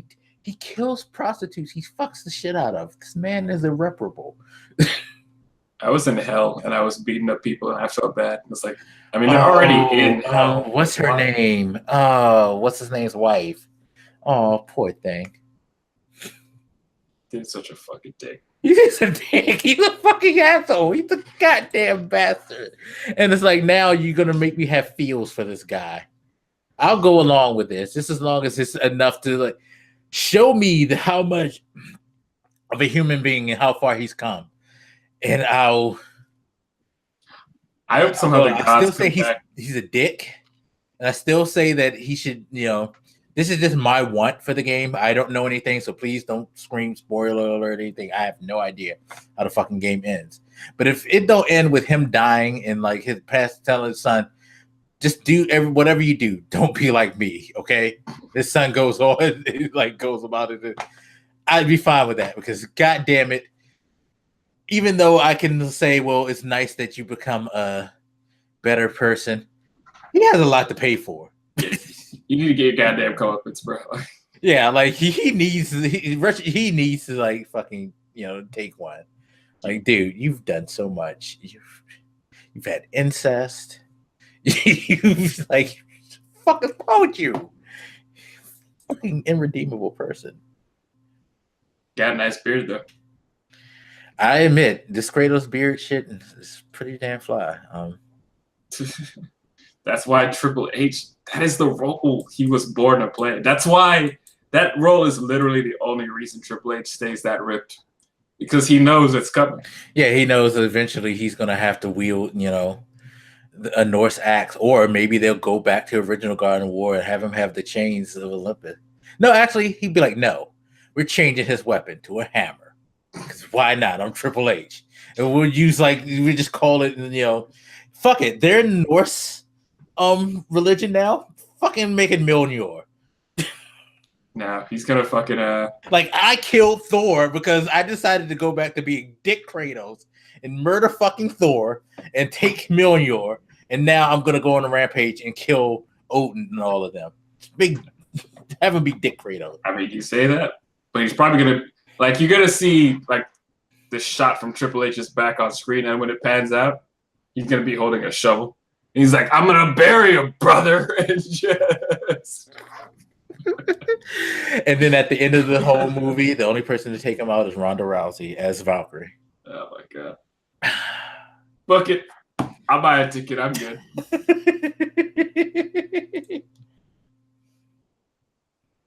I say we fucking do it. I'm ready for this story. Shit.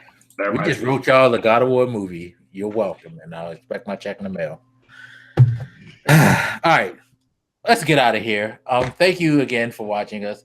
If you are African American, please don't revoke us. Please. We don't hate you, Black American. I guess. I mean, to be fair, I hate everybody. He hates everything, yeah. Which includes you, so... He should be absolved anyway, because he's just a hateful bastard, period. Pretty much. I mean... It would be racist for me to not hate you. I can't just treat you differently. I have to hate all of you. Yeah, and he has reason to hate me because I did poor things to my friend, somebody who I call a friend, on the last episode of His Point Her View, which I'm glad you never mentioned, and I thank you, and that's why I mentioned it at the end, so nobody will know. Yeah, this guy's a real piece of shit over here.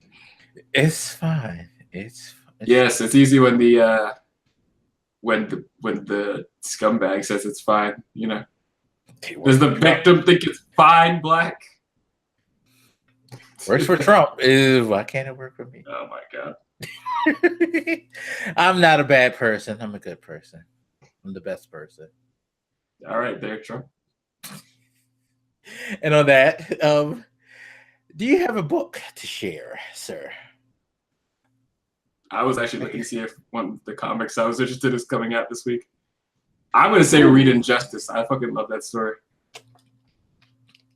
Actually, that's not a bad pick, bad pull, because Injustice has some social stuff in there. Right. It actually has some, it has some questionable things, even though it's based around superheroes. Yeah, you have to wonder. You should say even though a lot of those things have very Well, no, because a lot of people look at it as like, oh, it's just a cartoon. It's just like y'all can say what you want about comic book movies, but they have a lot of social references in them, even though it's some fantastical things. If you actually pay attention, you realize they kind of have, you know. All right, then, even more topical. I would say instead of the Injustice, I'm going to say read Captain America, Steve Rogers leading into Secret Empire, because that is very closely related to how our political situation went down over the last couple of years. So I would say definitely read those two. Captain America, Steve Rogers was a story that happened over like must have been 2016 or so.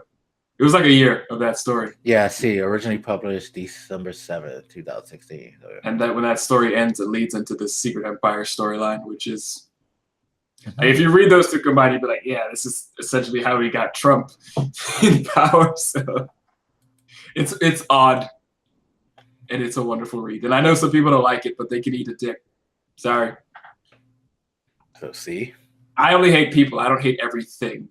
Unlike some people who can never find anything good about anything. Fucking assholes. Anyway. there you go. All right, everybody. Again, appreciate you for watching. Hopefully we didn't lose many of you. If I would love to know your opinions of this whole situation with Starbucks. Seriously. Even if you just want to call us Uncle Tom's or whatever, feel free. I'm just curious to see where people's minds are with this whole thing. I'd say come up with a better name, but yeah, go for it. It's not original, bruh. Yeah, because what would be the modern version of Uncle Tom? I don't know. We'll have to call them a Magus or something. Huh? We'll have to call them a Magus. I'm looking to turn your name into like a slur. No, just call it Uncle Carson. Because I guess maybe that's somebody who everybody looks at as a poster boy for that shit. Ben Carson? I don't know. We'll figure it out. Yeah, we'll find something out for you. All right, everybody. Take care. We'll see you next time. Peace.